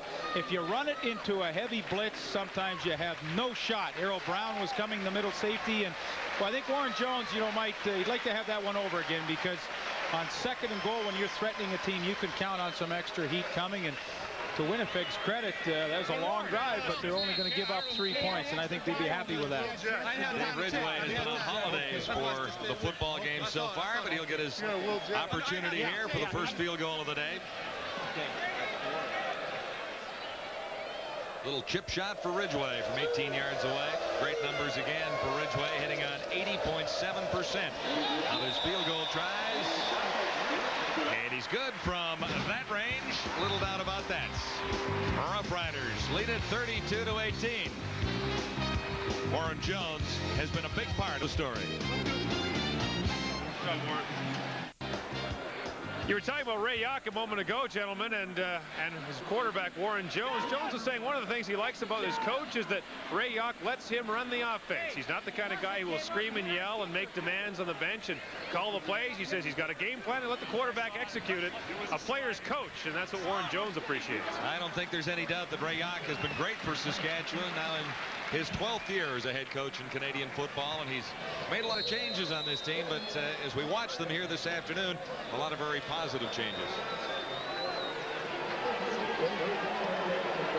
32-18. The Roughriders lead the Blue Bombers. And this is Blaze Bryant. He is tough to bring down, but he is stopped short of the first down. 7-yard gain. Storyline in this one. Brought to you by Dodge Trucks, reinventing the truck. The Riders 3 Bomber turnovers into 14 points. Saunders, Narcisse, and of course the quarterback Warren Jones with 3 touchdown passes. That pretty well explains exactly where we're at now with a 32-18 score. And Warren Jones gets a big start for Saskatchewan and deserved it. This is 2nd and 3, and this is a first down Winnipeg. Wilcox makes the catch, number 87.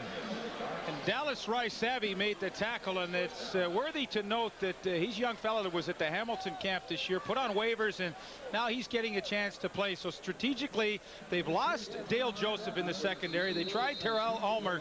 They had the breakdown that cost him the Alphen touchdown. So now Dallas Rice-Savvy is in there, number 30, playing the inside halfback spot on the left side, and don't think they're going to test him. He's a kid from Moose Jaw. Here's Keith and McCann wide open. Wilcox, oh! Big first down, Winnipeg. He almost went. Anthony Drawhorn over to save the touchdown. And right away, they go after Dallas Rice-Savvy with Wilcox. Give McCann credit. Here's Wilcox. He just clears, and as he clears Rice-Savvy right here, Suter's going to try and get over, but this ball is thrown perfectly by McCann. And here's a little soft zone coverage there. Rice-Savvy lets him go. He's hoping that Suter will pick him up from behind, but Suter was playing to the wide side of the field and just couldn't get there in time. 36-yard gain sets the Bombers up at the Saskatchewan 29. McCann standing in. Great catch by Alan Boyko, number 17.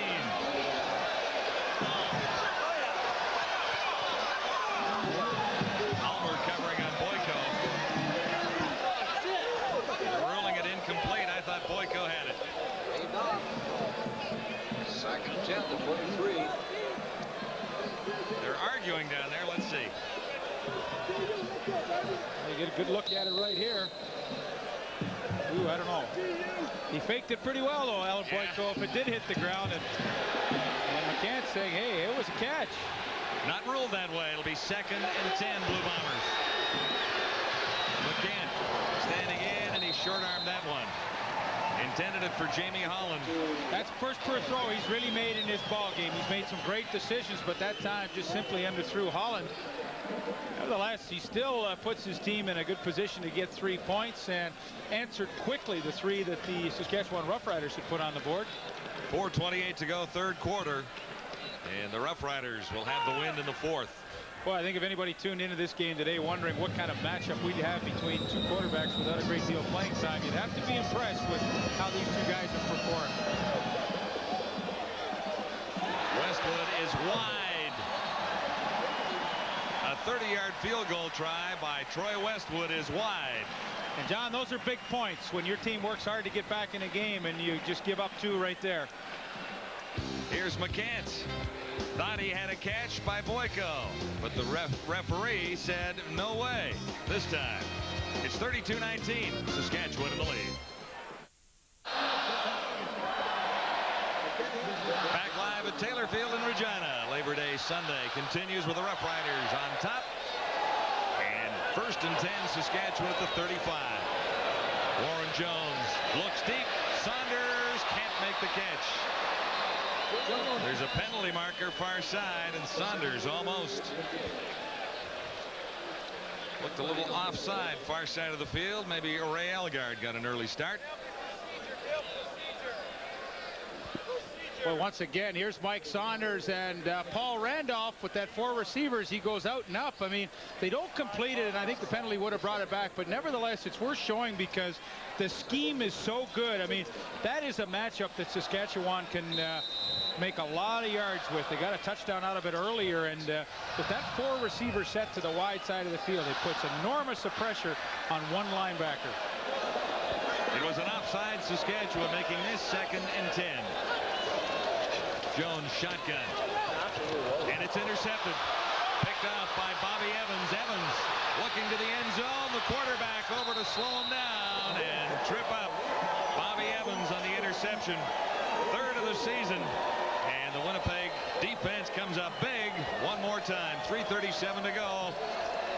3rd quarter, and something for Winnipeg fans at Taylor Field to yell about now. And really the first mistake that the Saskatchewan offense has made today. It's again that 4 receiver set to the right of your screen, and I think Warren Jones should have gone backside. Now you see the overthrow. Here's Bobby Evans back in here. He's just playing a zone in behind all of this, and when the ball is overthrown, looked like the receivers got mixed up there. Who's waiting for it but Bobby Evans, and that's the first mistake Saskatchewan's made today, and they may pay for it. And look where it sets the Blue Bombers up at the 15. Wilcox makes the catch. He's halfway to a first down and stopped by Anthony Drawhorn, number 7. 3:14 till 3/4 time. Well, we've had a few crucial points in the game, John, where either team, you know, one had a chance to either put it away or Winnipeg has a chance to get back in it. Bobby Evans has made the big play to try and get his team back in this one. This will be 2nd and 5. Blue Bombers at the Saskatchewan 10. McCann stands in, wide open, touchdown. That's Gerald Wilcox, a 10-yard touchdown pass. Got in behind Dale Joseph, who fell down. And the Bombers closing the gap. It's 32-25. Must be Labor Day at Taylor Field. My, oh my, do they take advantage of that interception by Bobby Evans in a hurry, and they come up with the touchdown pass.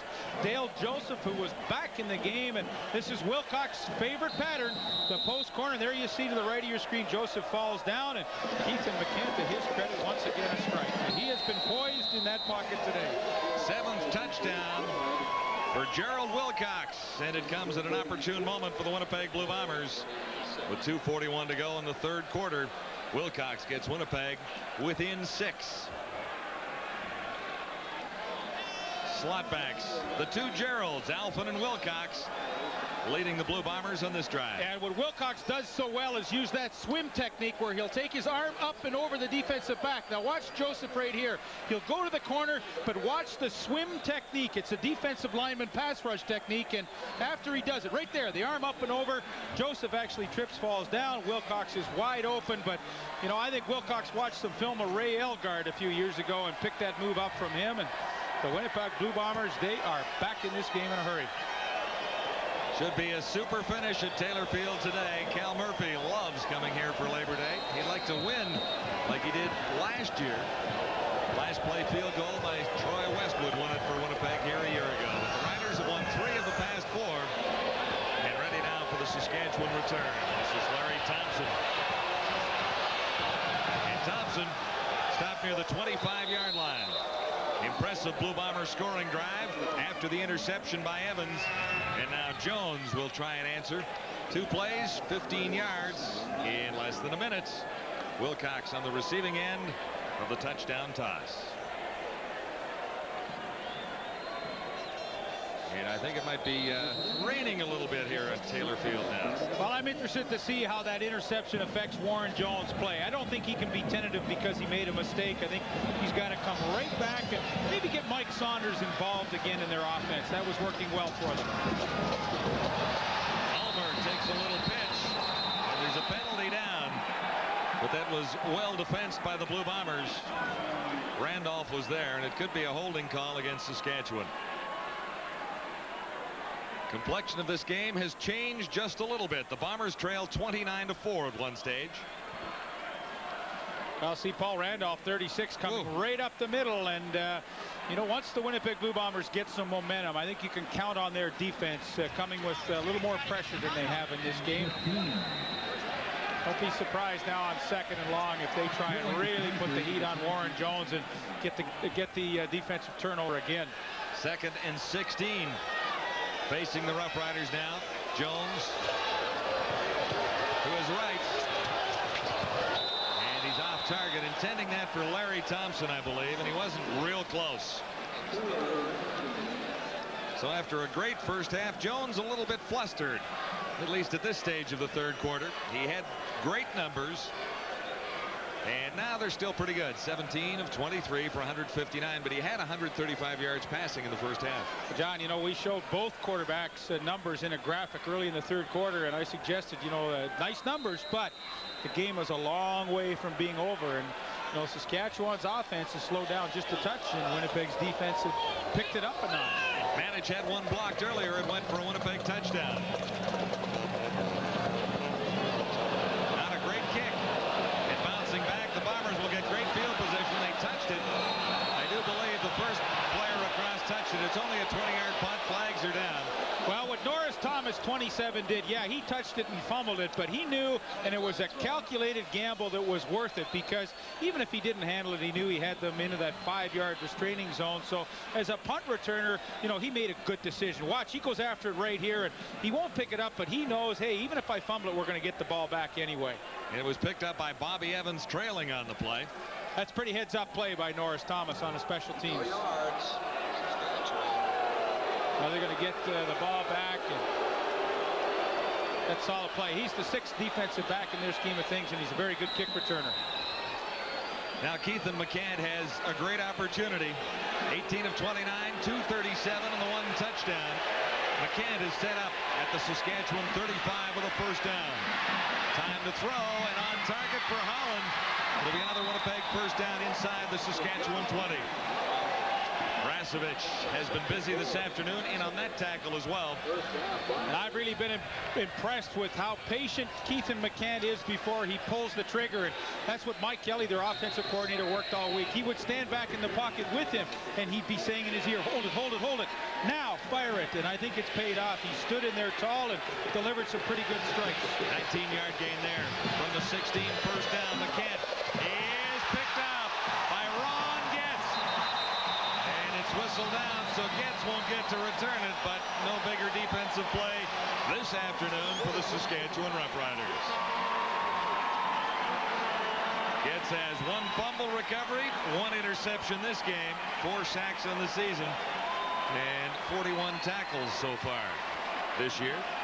Why, this was really going to test the mettle of the Saskatchewan defense. Here's Getz, and what McCann is looking for is Wilcox right in here. And this is one of these plays where the quarterback just doesn't see the linebacker. He's so intent on looking for his receiver, he just doesn't see Getz, who makes a terrific one-handed catch. But this series was really going to test the mettle of the Saskatchewan defense, and Getz comes up with a huge turnover. Now 39 seconds to play 3rd quarter. The Riders starts in the shadow of their goalposts inside the 5. At least they have the ball. Saunders tries to get to the outside. What a great run by Mike Saunders. Brown forced him out. He has had a whale of a ball game. 17 more yards for Saunders. And that's a big play for the Saskatchewan offense. And it's his ability to get to the outside when there's nothing off tackle, and to get around Bobby Evans 33 is a feat in itself. Bobby Evans, one of the best halfbacks in the league, at coming up to force the run, and Saunders was able to get outside him, and that's a critical first down. 153 rushing yards for Mike Saunders so far. 1st and 10, Saskatchewan at the 22. And nowhere to go for Saunders this time. I almost called him Sanders on the previous play, because he reminded me of Barry Sanders so much, the way he broke it to the outside. But what a contribution he has made to this offense. Mike Saunders, terrific afternoon. Big numbers running. We mentioned the 153, receiving 40 yards, and he's got a touchdown each way. You get an all-purpose day of over 200 yards, and you know your running back has done some kind of job. He's close to that now. He lost 2 on the previous play, making this 2nd and 12. Should be the last play, 3rd quarter. 32-26, Saskatchewan leading Winnipeg. Warren Jones looking to throw back against the flow, and he was surrounded. Randolph and Rush sharing the quarterback that time. And it was the final play, third quarter. Big finish ahead at Taylor Field in Regina. Riders have the win in the fourth and hang on to a 6-point lead.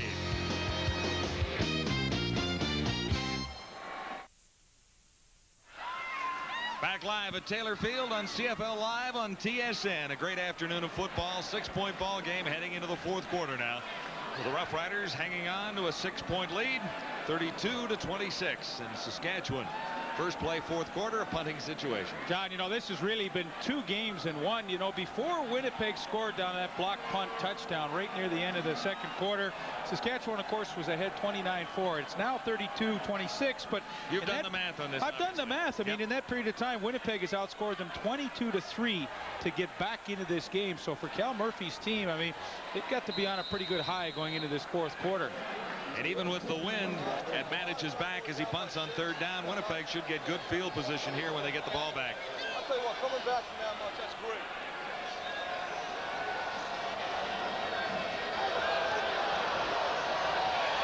Manich just barely got it away as the big charge was on. It's loose around the 20-yard line, and I'm not sure who came up with it. It was Rogers through to try and block Manich's kick. And another turning point in this football game is developing before our eyes. And Ray Yock's eyes.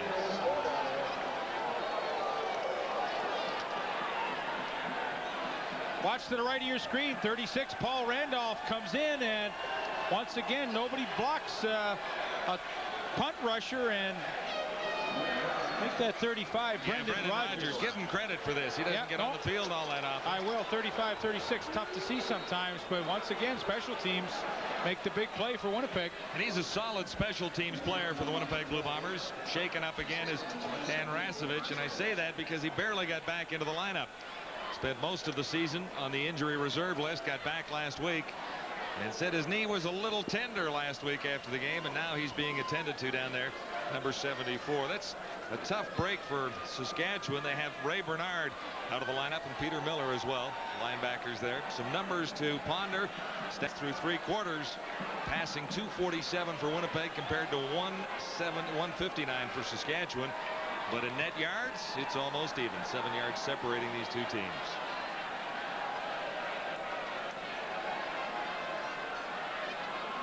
Well, what this does to Saskatchewan, too, is really mess up your quota today. Gary Rogers is the designated import at linebacker, an import, and Rasevich playing as a Canadian. Now, if you bring Rogers in, you got to take somebody else out who's an import, and well, that becomes the tough and nightmarish job for head coaches of Canadian teams. Or else you can bring in number 45, Randy Shorchensky, who was supposed to play here last night at Taylor Field for the Regina Rams against the Hilltops. I can't even say his name. Well, maybe we'll have to practice here a little bit. I didn't think we'd see much of him this afternoon, but he's trotting nice out of the field now. These Winnipeg fans, they got enough antifreeze in them that they can weather this cold weather. They do get an early start getting ready for this. I think antifreeze might be the appropriate word there. 14:37 to play fourth quarter, and look where the Bombers are. They're trailing by 6 after a near blocked punt. Winnipeg set up inside the Saskatchewan 20 at the 18. It is Keithan McCann at the controls. He has done a marvelous job for the Bombers this afternoon. And Blaze Bryant has run the ball well, although there wasn't much running room to the far side against Ron Getz. Gain of a couple for Blaze Bryant. And what Saskatchewan did to replace Rasevich was bring in the extra defensive back, Dallas Rice-Abbey. Now he comes out, and 17, Dave Van Bellingham goes out, so there comes in rather. So they're using 6 defensive backs and only 2 linebackers. Game was 2. This is 2nd and 8. Here's McCann getting a big charge, and he won't get it away. Bobby Jurison makes his presence felt. 6 sacks in the season. A little help from Brian Robinson. Jurison, the Roughriders' all-time sack leader with 107 career. Are they going to share the quarterback that time? Well, they might have to. LeBrian Robinson, the bookends were coming. Jurison from one side and LeBrian Robinson from the other. There you see Bobby Jurison working on Chris Johnstone, and McCann turns to the outside. There is Jurison. I think they have to share that one. Jurison from underneath, Robinson over the top. That's the second big defensive play in a row. I mean, Getz had the interception at the goal line and now a sack to put them into a field goal situation. Here's Westwood, and he's good this time. The lead is sliced to 3 on a 33-yard field goal by Troy Westwood. A year ago, Westwood won it on the final play of the game. What'll happen here today?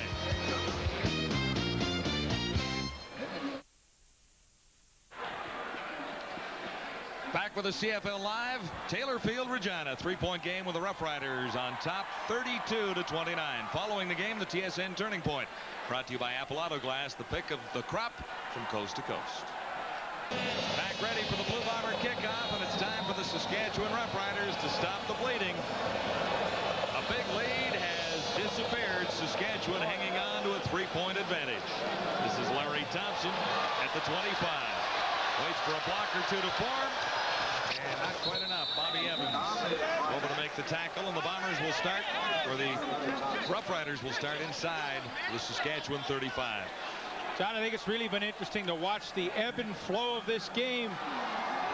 All Saskatchewan for almost 2 quarters of play, and then the Winnipeg Blue Bombers slowly creeping their way back into this one. It looked like Warren Jones may be able to take control again. This is the storyline of the game, and it's 2 games in 1. Riders have been outscored 25-3 since they had a 29-4 lead. McCann, a solid day, and Greg Clark with the touchdown off the Kelvin Smith block punt. To me, that's the turning point so far. And Warren Jones was hot early, but he's been a little cold in the 3rd quarter. See how he starts the 4th quarter with a strike? No, not quite. And I like Winnipeg's decision on defense. They've been pretty passive today, uncharacteristic of Winnipeg defenses of old, but that time they came with the heat. They came with 6 people that put a little more pressure on Warren Jones. Daryl Sampson knew the situation. He played his receiver a little tighter, and boy, I like that style of defense Winnipeg used to play rather than the softer one they're using a lot lately. Narcisse near side, Thompson far side of the field, just out of the picture, top of your screen. Jones stands in there, shotgun, looks for quarterback draw. It didn't develop. It was Kelly Rush closing things up, number 90 for the Bombers. And 2 and out for Saskatchewan here. Yeah, this is a defense that they can do a lot better with. Look at this. I mean, the front, you've only been rushing 4 people. Now 5 are coming in for Warren Jones. The heat is on. There come 5 people. Randolph up the middle. Jones knows it. Here comes the 6th late in Greg Clark. And boy, that's the heat that we've always come to know from a Winnipeg defense. We didn't see it early, but now in a critical situation, they do it twice in a row and they get the desired result. And the injured Saskatchewan Roughrider is right tackle Dan Payne, number 57. Looking at the depth chart, Ken Whitney would be his replacement. They're a little thin on experience on the offensive line when they have to go to a backup. Paul Vida is out of the lineup, and see if we can see it happen. Look to the right, the left of your screen. There's 57, Dan Payne right there. He kind of just gets scrunched up in that pile, and boy, when you're 6'7" and 300, I mean, you don't have the flexibility of a small receiver, and boy, that one had to hurt. And something to consider when Saskatchewan gets the ball back. Dale Joseph, the defensive back, has suffered what they believe to be is a broken thumb. Now, he's on the sidelines now and is in uniform. He won't go to the hospital for x-rays until afterwards. However, it's unlikely he'll be able to play for the rest of this game, and so Saskatchewan's defensive plans change even more. And Gord, what they did when Joseph went out earlier was play Rice Abbey. They then took him out, and Terrell Ulmer played the corner, and Aaron Ruffin moved inside to the halfback, and I suspect that's the adjustment we will see when Winnipeg gets the ball on offense. 3rd down in a punting situation now. Brett Manage had one blocked, had big heat on the last one, but gets this one away. Boyko returning for Winnipeg, looking for room, far side. He strings it out, but he doesn't get much yardage for the far side of the field.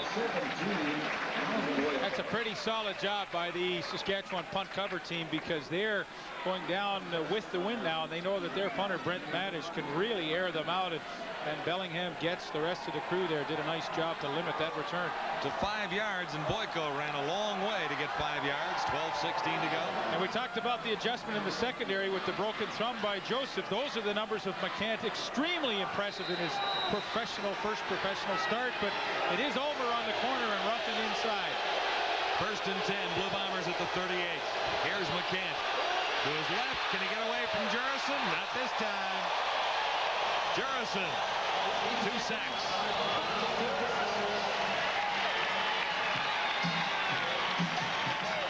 Solid play by the Saskatchewan defense, and number 71, Bobby Jurison. And he won't have to share this sack with anybody. Watch the outside leverage that he keeps here on Keithan McCann, intent on keeping him contained. He does that, and then, of course, when he fights through the block there, gets the sack. You measure a guy's consistency, boy, oh boy, 108 sacks in 124 games. 2nd and 16, McCann under heat again, and that one could have been picked off. There were no Bombers in the area, and the Saskatchewan defense has turned it up a notch. Yeah, they really have. The defenses have finally taken control of this game, which had been an offensive game up until now, but Winnipeg's defense, and now the fans at Taylor Field appreciate the effort of their defense, who have come up with some enormous plays here in the second half. You gotta love this place for a football game. There, through thick or thin, Rider pride is always evident in Saskatchewan. Now the Bombers, 2 and out, as Cameron stands back and kicks into the wind. Ulmer ready to return. He slipped. He's up again, and he might as well stay down. No return on a 32-yard punt. It's a 3-point game. And there's more to come on Labor Day weekend from Regina.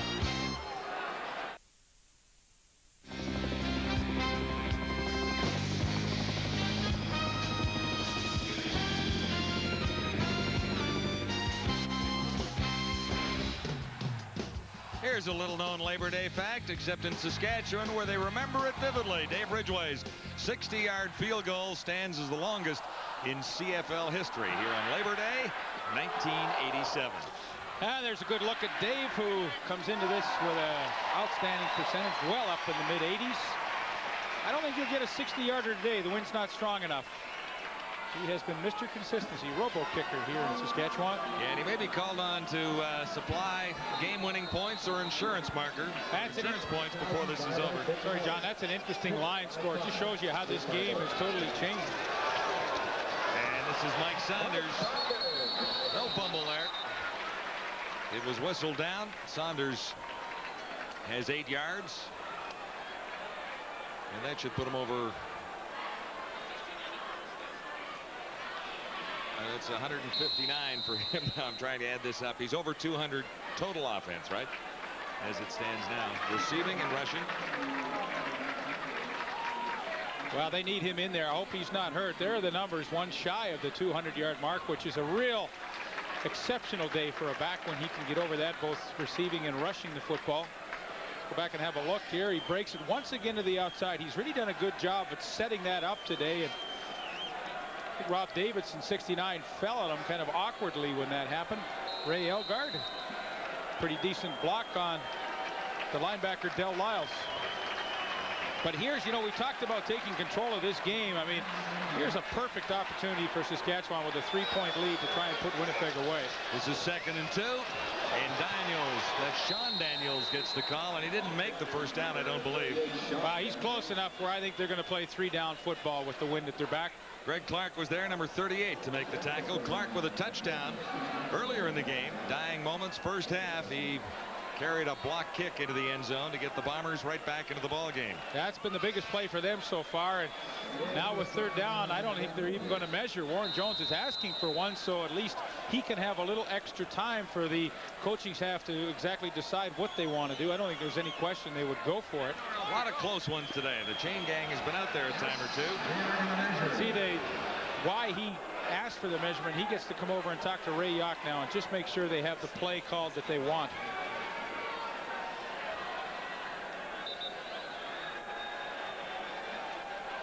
You know, you go look back a year ago, John, in the fourth quarter was 24-15 with 10 minutes to go in the fourth quarter, and they ended up losing, of course, on that Westwood field goal. So they have been through this before. I doubt that they're thinking about that out in the field right now. It's kind of a statistic that we can use, but it has happened to them before.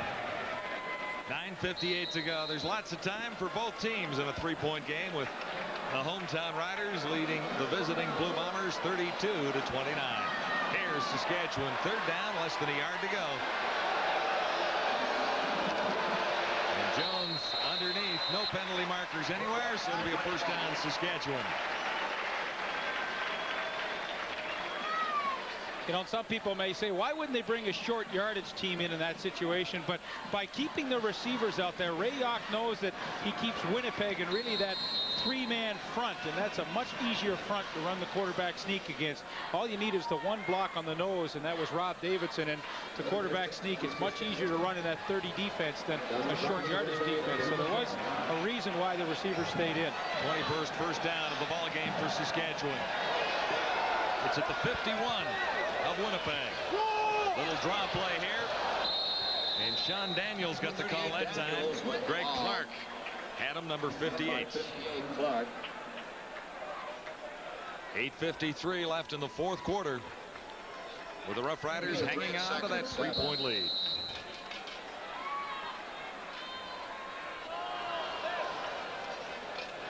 That'll be a 3-yard gain, 2nd and 7.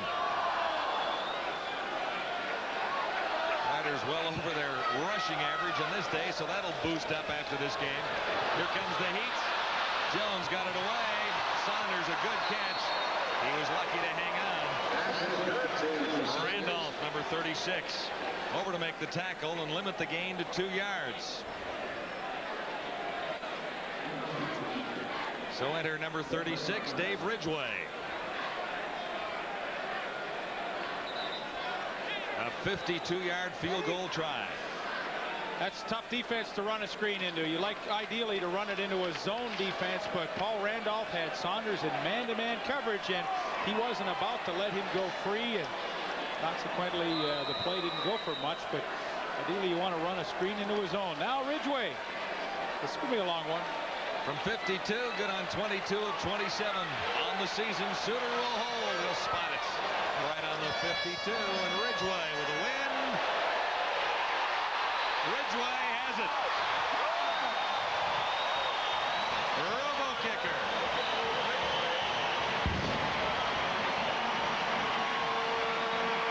He made it look routine. I don't think it really was.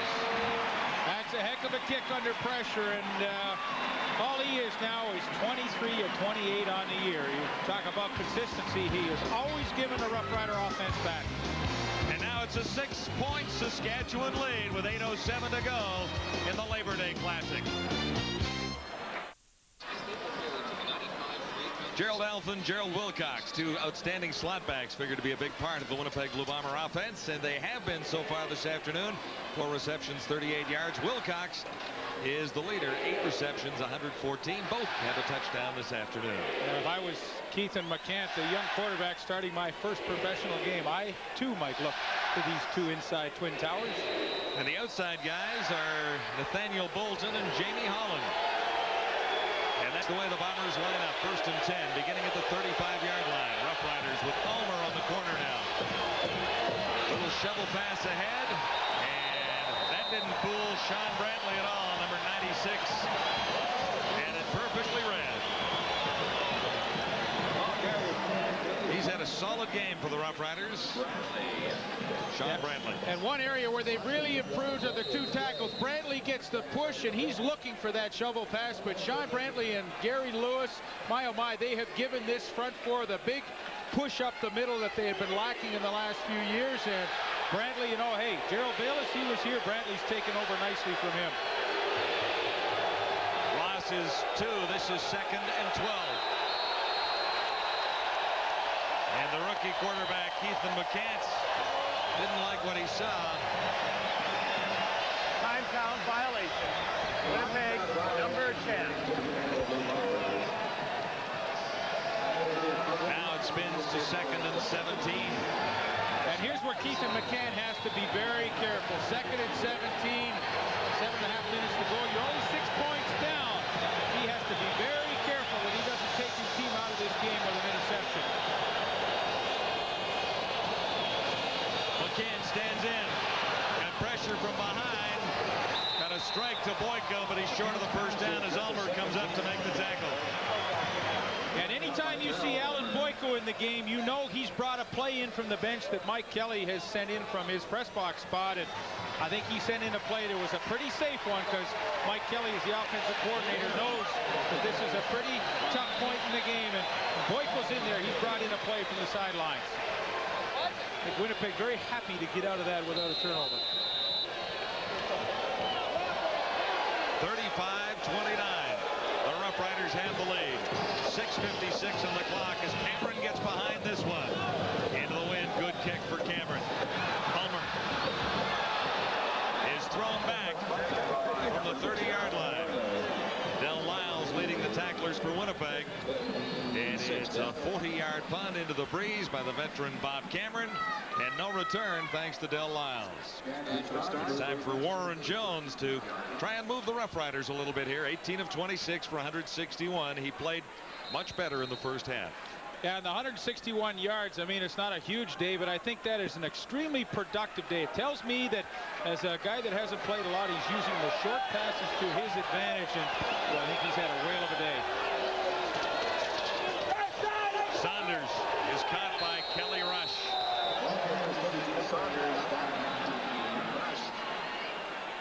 Bomber defense has certainly put on a solid show in the second half. Well, you watch Kelly Rush and the play he makes. Here he is at the defensive end. He's going to get the penetration. Now they try and trap him and kick him out, but you watch it. He just stuffs it right in the hole. Michelle Lammy takes him on, but Kelly Rush just fights right through that. And boy, the Winnipeg defense, ever since the big turnover late in the second quarter, they have played so much stronger.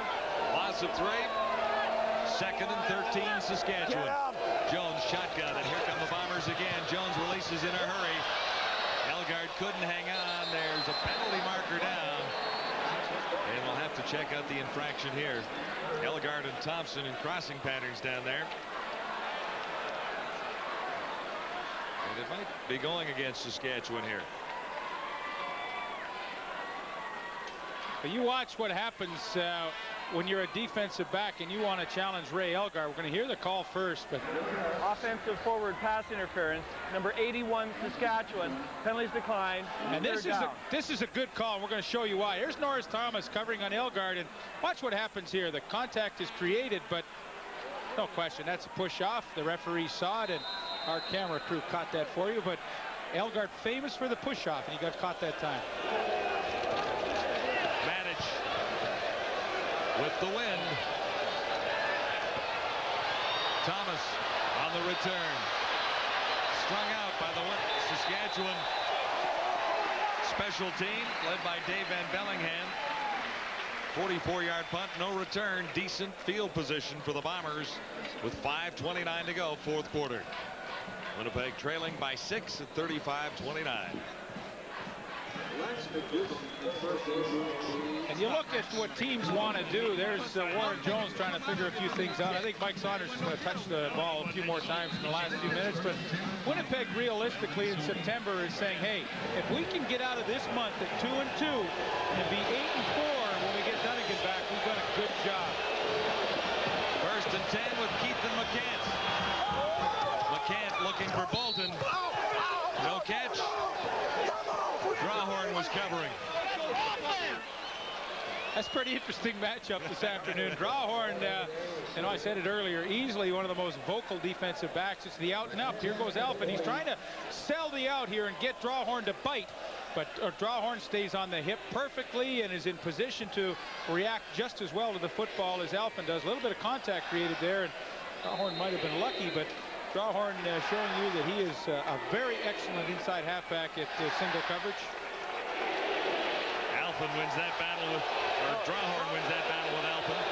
Look at this in total offense, 6 yards separating these two. McCann looked to fire it to the outside for Boyko, and Ulmer was covering. 4:54 to go, fourth quarter. 6 points separating the Saskatchewan Roughriders in the lead from the Winnipeg Blue Bombers, who have battled all the way. Yeah, they really have, and I think you have to give Saskatchewan's defense credit. They've made some good adjustments through injury. Joseph out, Ulmer in. Ulmer makes the key play there, and all of a sudden both defenses have lifted it to their highest level of the afternoon. The veteran Bob Cameron standing in at his 25, punting into the breeze. Hard to think of anyone doing it better than Cameron does. There never has been. Ruffin on the return. Markers are down. 11 yards on the return and a 42-yard punt for Cameron. There's been a lot of outstanding performances here this afternoon, but you really have to tip your hat to Terrell Ulmer, number 2. This guy has barely left the field in the second half. He's played both ways for Saskatchewan and plays all their special teams. When they hand out the game ball after this one, if Saskatchewan wins it, they might want to throw it number 2's way. Ray Yock knows he's been involved in a football game at Taylor Field this afternoon as a former coach of the Bombers. He's been here for this Labor Day clash on the other side of the field. 4:36 to go, fourth quarter. Saskatchewan leading 35-29. And here's where Warren Jones would love to just kill some time off that clock. Saunders has had a great day running the football, and boy, just to grind it away and keep that clock going is his objective. And Saunders gets it, and I guess the Bombers were expecting it. Big hit by Paul Randolph coming on the blitz, and I think Saskatchewan better get ready for that in the last few minutes.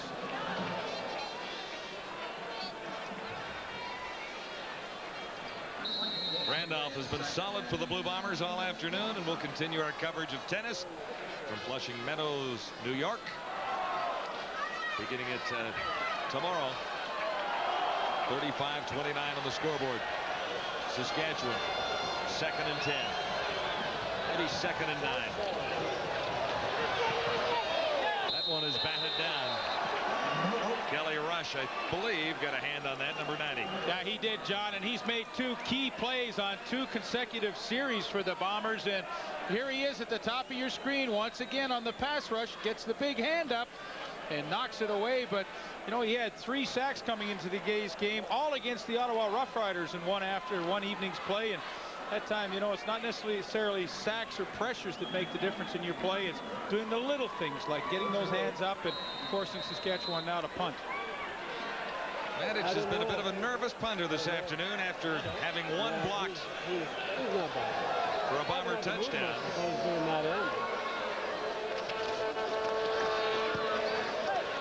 With the win, Madich to Boyko. Boyko slips as he tries to make a turn.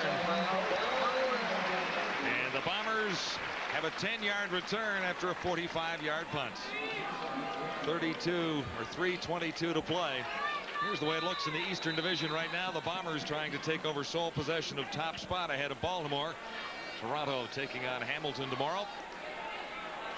And in the Western Division standings, it's the BC Lions on top by a point after that tie in Sacramento the other night. Calgary and Edmonton go at it tomorrow afternoon at McMahon Stadium in that Labor Day Classic. A couple of interesting calls on the weekend. Ron Myers last night in Ottawa to go for 2 and win the game. And I tell you what, I agreed with that call 100%. You're on the road, you're struggling. Why not try and go home with a win? I don't think the single point meant a lot at that stage to them. I loved his call. Dave Ritchie, I think in his tie in Sacramento, would like to have his choice back one more time in regulation time, where he chose to gamble on 3rd down for the touchdown, didn't get it. 3rd and 1. He went for the touchdown instead of a field goal that would have given BC a 3-point lead at the time. Pretty good weekend already for Archer quarterbacks. McCann is almost intercepted.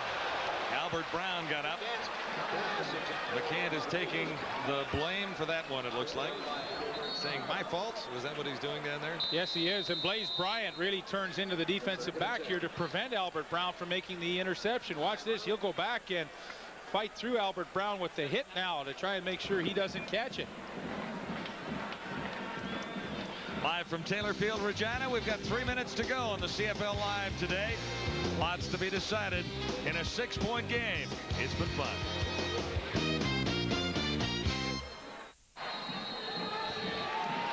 Saskatchewan in the first half, all Winnipeg in the second. That's why it's a 6-point game with 2:57 to go. Winnipeg facing 2nd and 10. Keithan McCann has a man open far side. This is Bolton, and he fights very close to a first down. Stopped by Ruffin.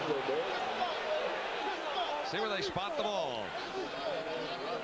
And when we chatted with Keithan McCann yesterday, he said that the most difficult adjustment he's had to make is to throw the out to the wide side of the field. Now, this is a hitch pass, but it's still like the out wide side, and he stands in there, takes the hit from Gary Lewis, and this ball travels a long way for just a short gain. But he said that was the biggest adjustment he had to make. I think he's made it pretty well. Yeah, he has. Bolton gets the first down there, and this Bomber drive continues with 2:45 on the clock. The Bombers can win it with a touchdown. They're down by 6. Well, and I think they're happy with their position right now. They've got a chance with that amount of time to go to pull it out with a touchdown and win this game. From the 40, first down. The pitch to Blaze Bryant. Cuts the right side. And is spun out on the far side by Gary Rogers. John, I think realistically, if Winnipeg looks at this game starting their 3rd-string quarterback, Keithan McCann, if you had said to Cal Murphy, especially coming into Taylor Field on Labor Day, which is a tough place to play, if we had a chance to pull it out late in the game, would you be happy with that? And I think he would have agreed and said, yeah, sure I would. Cal looks like he's enjoying the afternoon over there. Chatting with Matthew Dunnigan. Well, each play now becomes more critical. You get 2nd and long, and it's tougher and tougher for a young quarterback. And this is 2nd and 7. McCann has Wilcox, and that'll be a first down Winnipeg. So this drive continues. 8 yards for Wilcox. 2:20 to go, 4th quarter. Saskatchewan led 29-4 first half. Watch Wilcox right here. As soon as he clears the linebackers, boom, the ball is in the air. McCann pulls the trigger perfectly right there. As soon as he clears Ron Getz, and McCann, I'm impressed with how well he's held it and then released it quickly. Jamie Holland to the near side.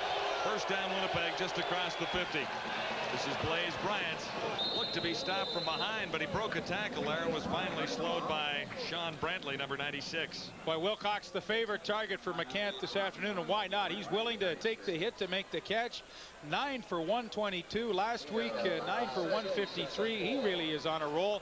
Do you know what I like in this drive, John? There's 2 minutes to go, and nobody's panicking on the Winnipeg offense. It's a nice, methodical drive. They're running the ball well. They're throwing it when they have to. They're just saying, hey, we got 153. Let's methodically take it down the field and pull this game out. Brantley is the injured Saskatchewan Roughrider. He made the stop after a gain of 6. Well, we have a timeout. Let me remind you that the Edmonton Eskimo Wives will help the Edmonton Food Drive. The Edmonton-Calgary rematch game next Friday night at Commonwealth Stadium in Edmonton. So if you're going to the game at Commonwealth for the rematch, bring along something to help out the Edmonton Food Drive. Your chance for the commercial here. Yeah, I'll give a little commercial message for the Roughriders. This is their, Friends of the Riders touchdown lottery. This game, of course, blacked out in the Regina area today, but will be shown later on the replay tonight, and I'm sure many fans will watch. $550,000 worth of prizes, 550 prizes available in the Saskatchewan Roughrider lottery. So if you want a ticket, go to the Regina office or call them and get one. And the Bombers Hall of Fame dinner coming up September 10th at 6 p.m. For tickets, get a hold of the Bomber office. My old high school gym teacher, Pepe Latterell, goes into the Blue Bomber Hall of Fame. This will be 2nd and 3. Blue Bombers.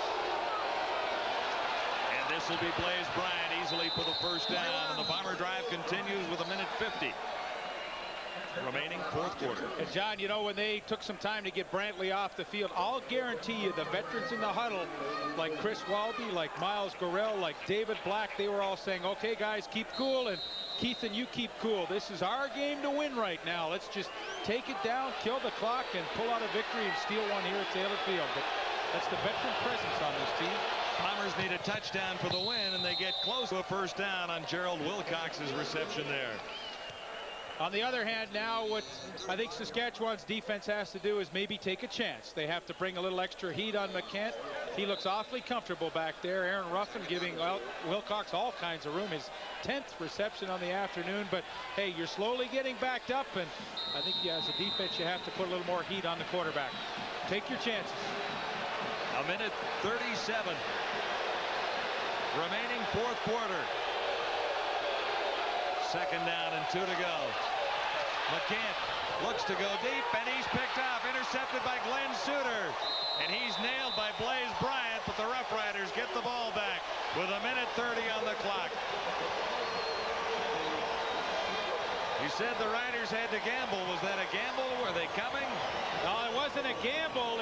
Each quarterback today has made a critical error. Warren Jones threw an interception, and now at a critical stage, a ball that should not have been thrown. He wants to hit Wilcox quickly, but Ruffin jammed him. It threw the pattern all out of whack, and that is a ball that should have never been thrown. Glenn Suter with his 49th career interception, probably none larger than that.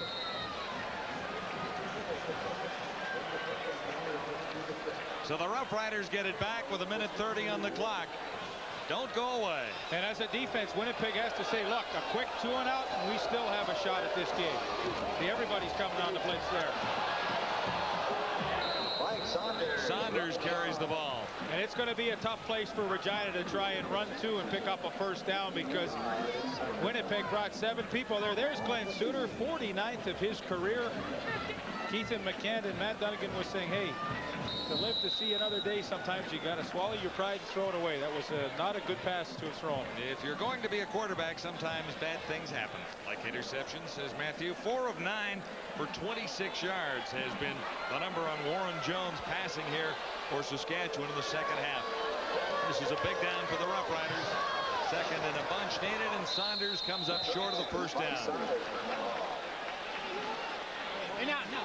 Bombers looking for a timeout to stop the clock with 1:03 to go. 5 yards for Saunders. And it's been a pretty good chess match all afternoon between Mr. Cal Murphy and Mr. Raymond Yock.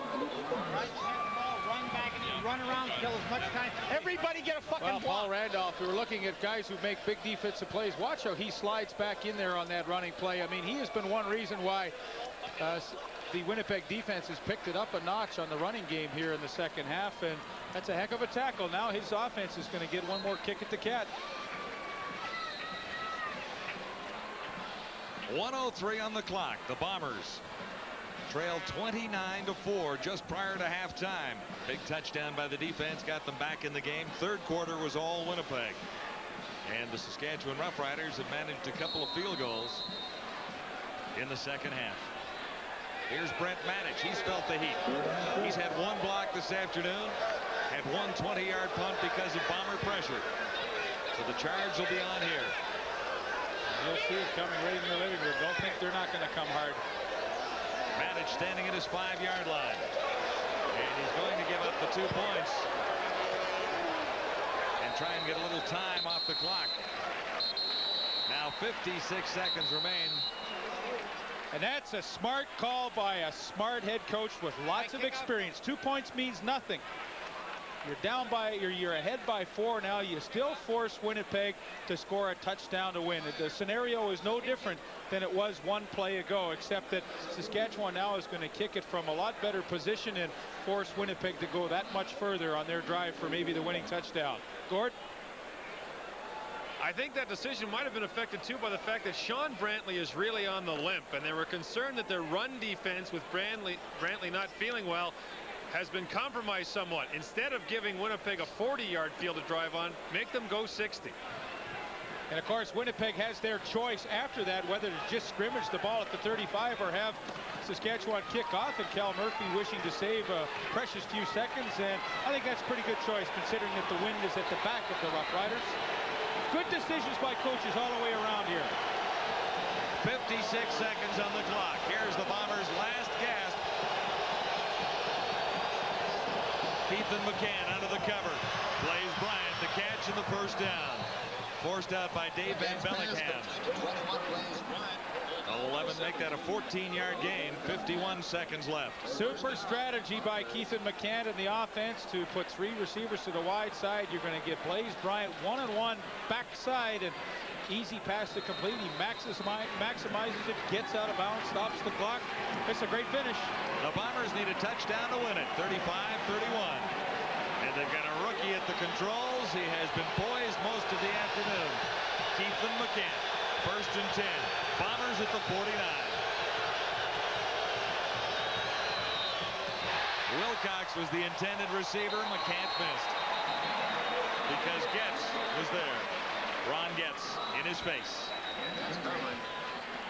Here's the problem with the loud crowd noise. The players couldn't hear Keithan McCann. He was into his audible. The offensive line heard it. The receivers didn't, so he had a mishmash for a play. And that's scored when the inside receivers, Alford and Wilcox, have to relay the plays out to Holland and Bolton. 2nd and 10 for Keithan McCann, the rookie at the controls for the Blue Bombers. Needs a first down, doesn't get it. Flag is down. Alpin, the intended receiver, Drawhorn was covering. I think number 7 got flagged. And I think it was a good call. He made contact early. No question. He came over the back of Alpin, and you know, the crowd here doesn't like it one bit, but I think he created that contact early, and a gutsy call by the official in a crucial situation. But I think it was warranted. Forward pass interference. Number 7, Saskatchewan. It'll be applied as a 10-yard penalty from the point of last scrimmage, and it's pushed down. Well, there it is. No question. The left arm, he was pulling Alpin away from the football, and that's an excellent call. Keeps this drive going. Here are the numbers on Keithan McCann this afternoon. 27 of 45, 326 yards, 2 touchdowns, 2 interceptions. And looking to get it away here, he threw it. It's intercepted by Rasevich. Markers are down as Rasevich heads to the end zone. McCann left-handed that one, and Rasevich walked underneath it. My gosh. I said 2 interceptions, now there are 3.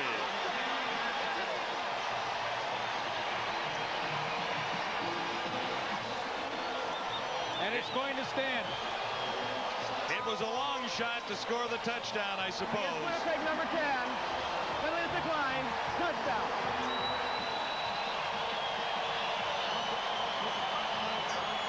Touchdown will stand. There you go. Keithan McCann on the roll now. Brantley's got him right there. What was he trying to do?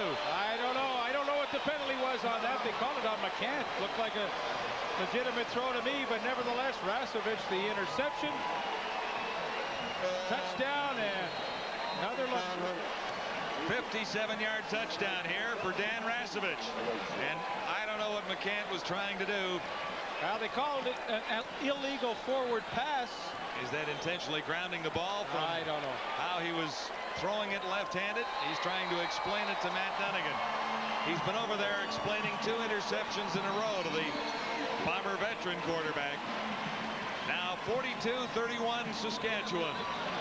And the Riders have locked this one up with 31 seconds on the clock.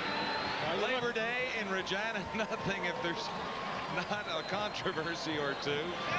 But you look at the defensive plays that have been made here in the second half by Saskatchewan's defense. The Ron Getz interception in the 3rd quarter down in the goal line. Second in goal situation, the sack by LeBryant Robinson and Bobby Jurison. And now the interception by Rasevich. Shanka, nice apparel. We had to win, baby. Official ruling down there was McCann was over the line when he threw that left-handed pass, and I guess that makes some sense in some ways, but that makes it an illegal forward pass. Does make it illegal. The fact that he threw it underhanded means nothing. But the Saskatchewan defense, give them full marks because they were really tested here in the second half, and they came up pretty large. Monster win for the Roughriders. Here's Blaze Bryant on the return for Winnipeg. That's 8 straight wins at home for the Saskatchewan Roughriders. You think Taylor Field is not an advantage? Well, I think it puts them in the hunt, too. They're going to move to 5-4 with their record. And, of course, they're trailing Edmonton 6-2. Edmonton plays Calgary tomorrow afternoon. So for Saskatchewan, they not only distance themselves from Sacramento and Las Vegas for that final playoff spot, they creep closer to the rest of the pack in the Western Conference.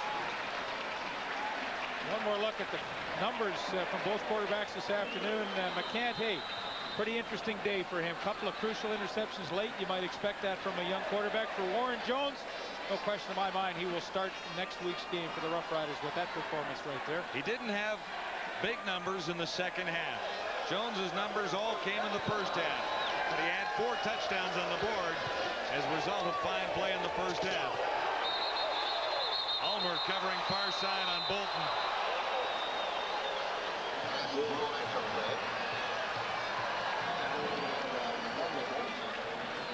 There's been a lot of pressure in the last 5-6 minutes of this ball game, but now, hey, the fellas can relax just a little bit. And the fellas in green and white can. Yep.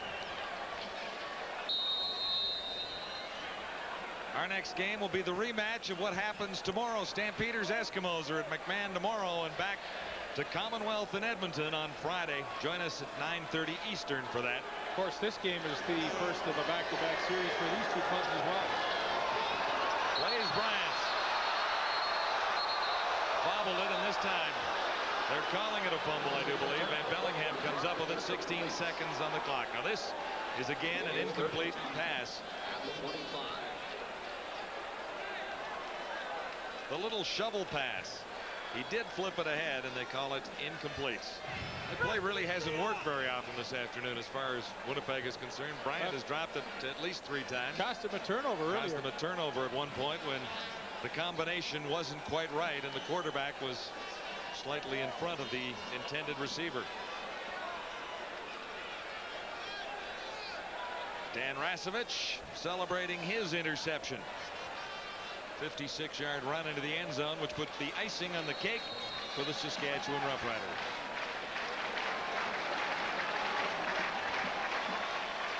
Football continues on TSN. The NFL Primetime Show follows us immediately here. Here's Bob Cameron's kick with 10 seconds remaining. Ulmer is everywhere and ready to return here. Terrell Ulmer with Cameron to beat is finally slowed down at the 9-yard line. He almost did it. Folks, that'll be the football game. Hang on, there's a flag.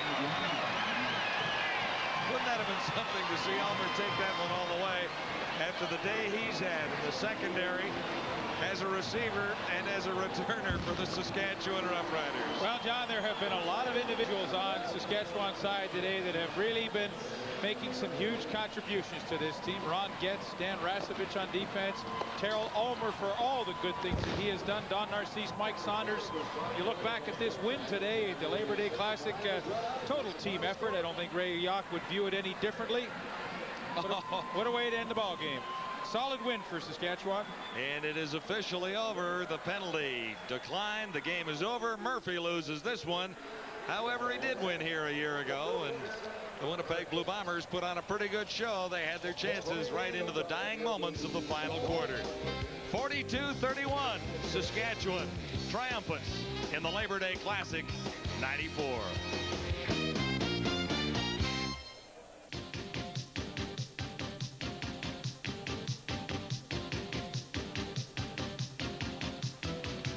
Time now for the TSN Turning Point, brought to you by Apple Auto Glass. Well, John, there were so many big plays in this game, but late in the fourth quarter, the Roughriders leading 35-29, and Keithan McCann throws a pass he would love to have over again because Glenn Suter came up with the interception, the 49th of his career. Saskatchewan Roughriders snuff out a big Winnipeg drive and win the ball game.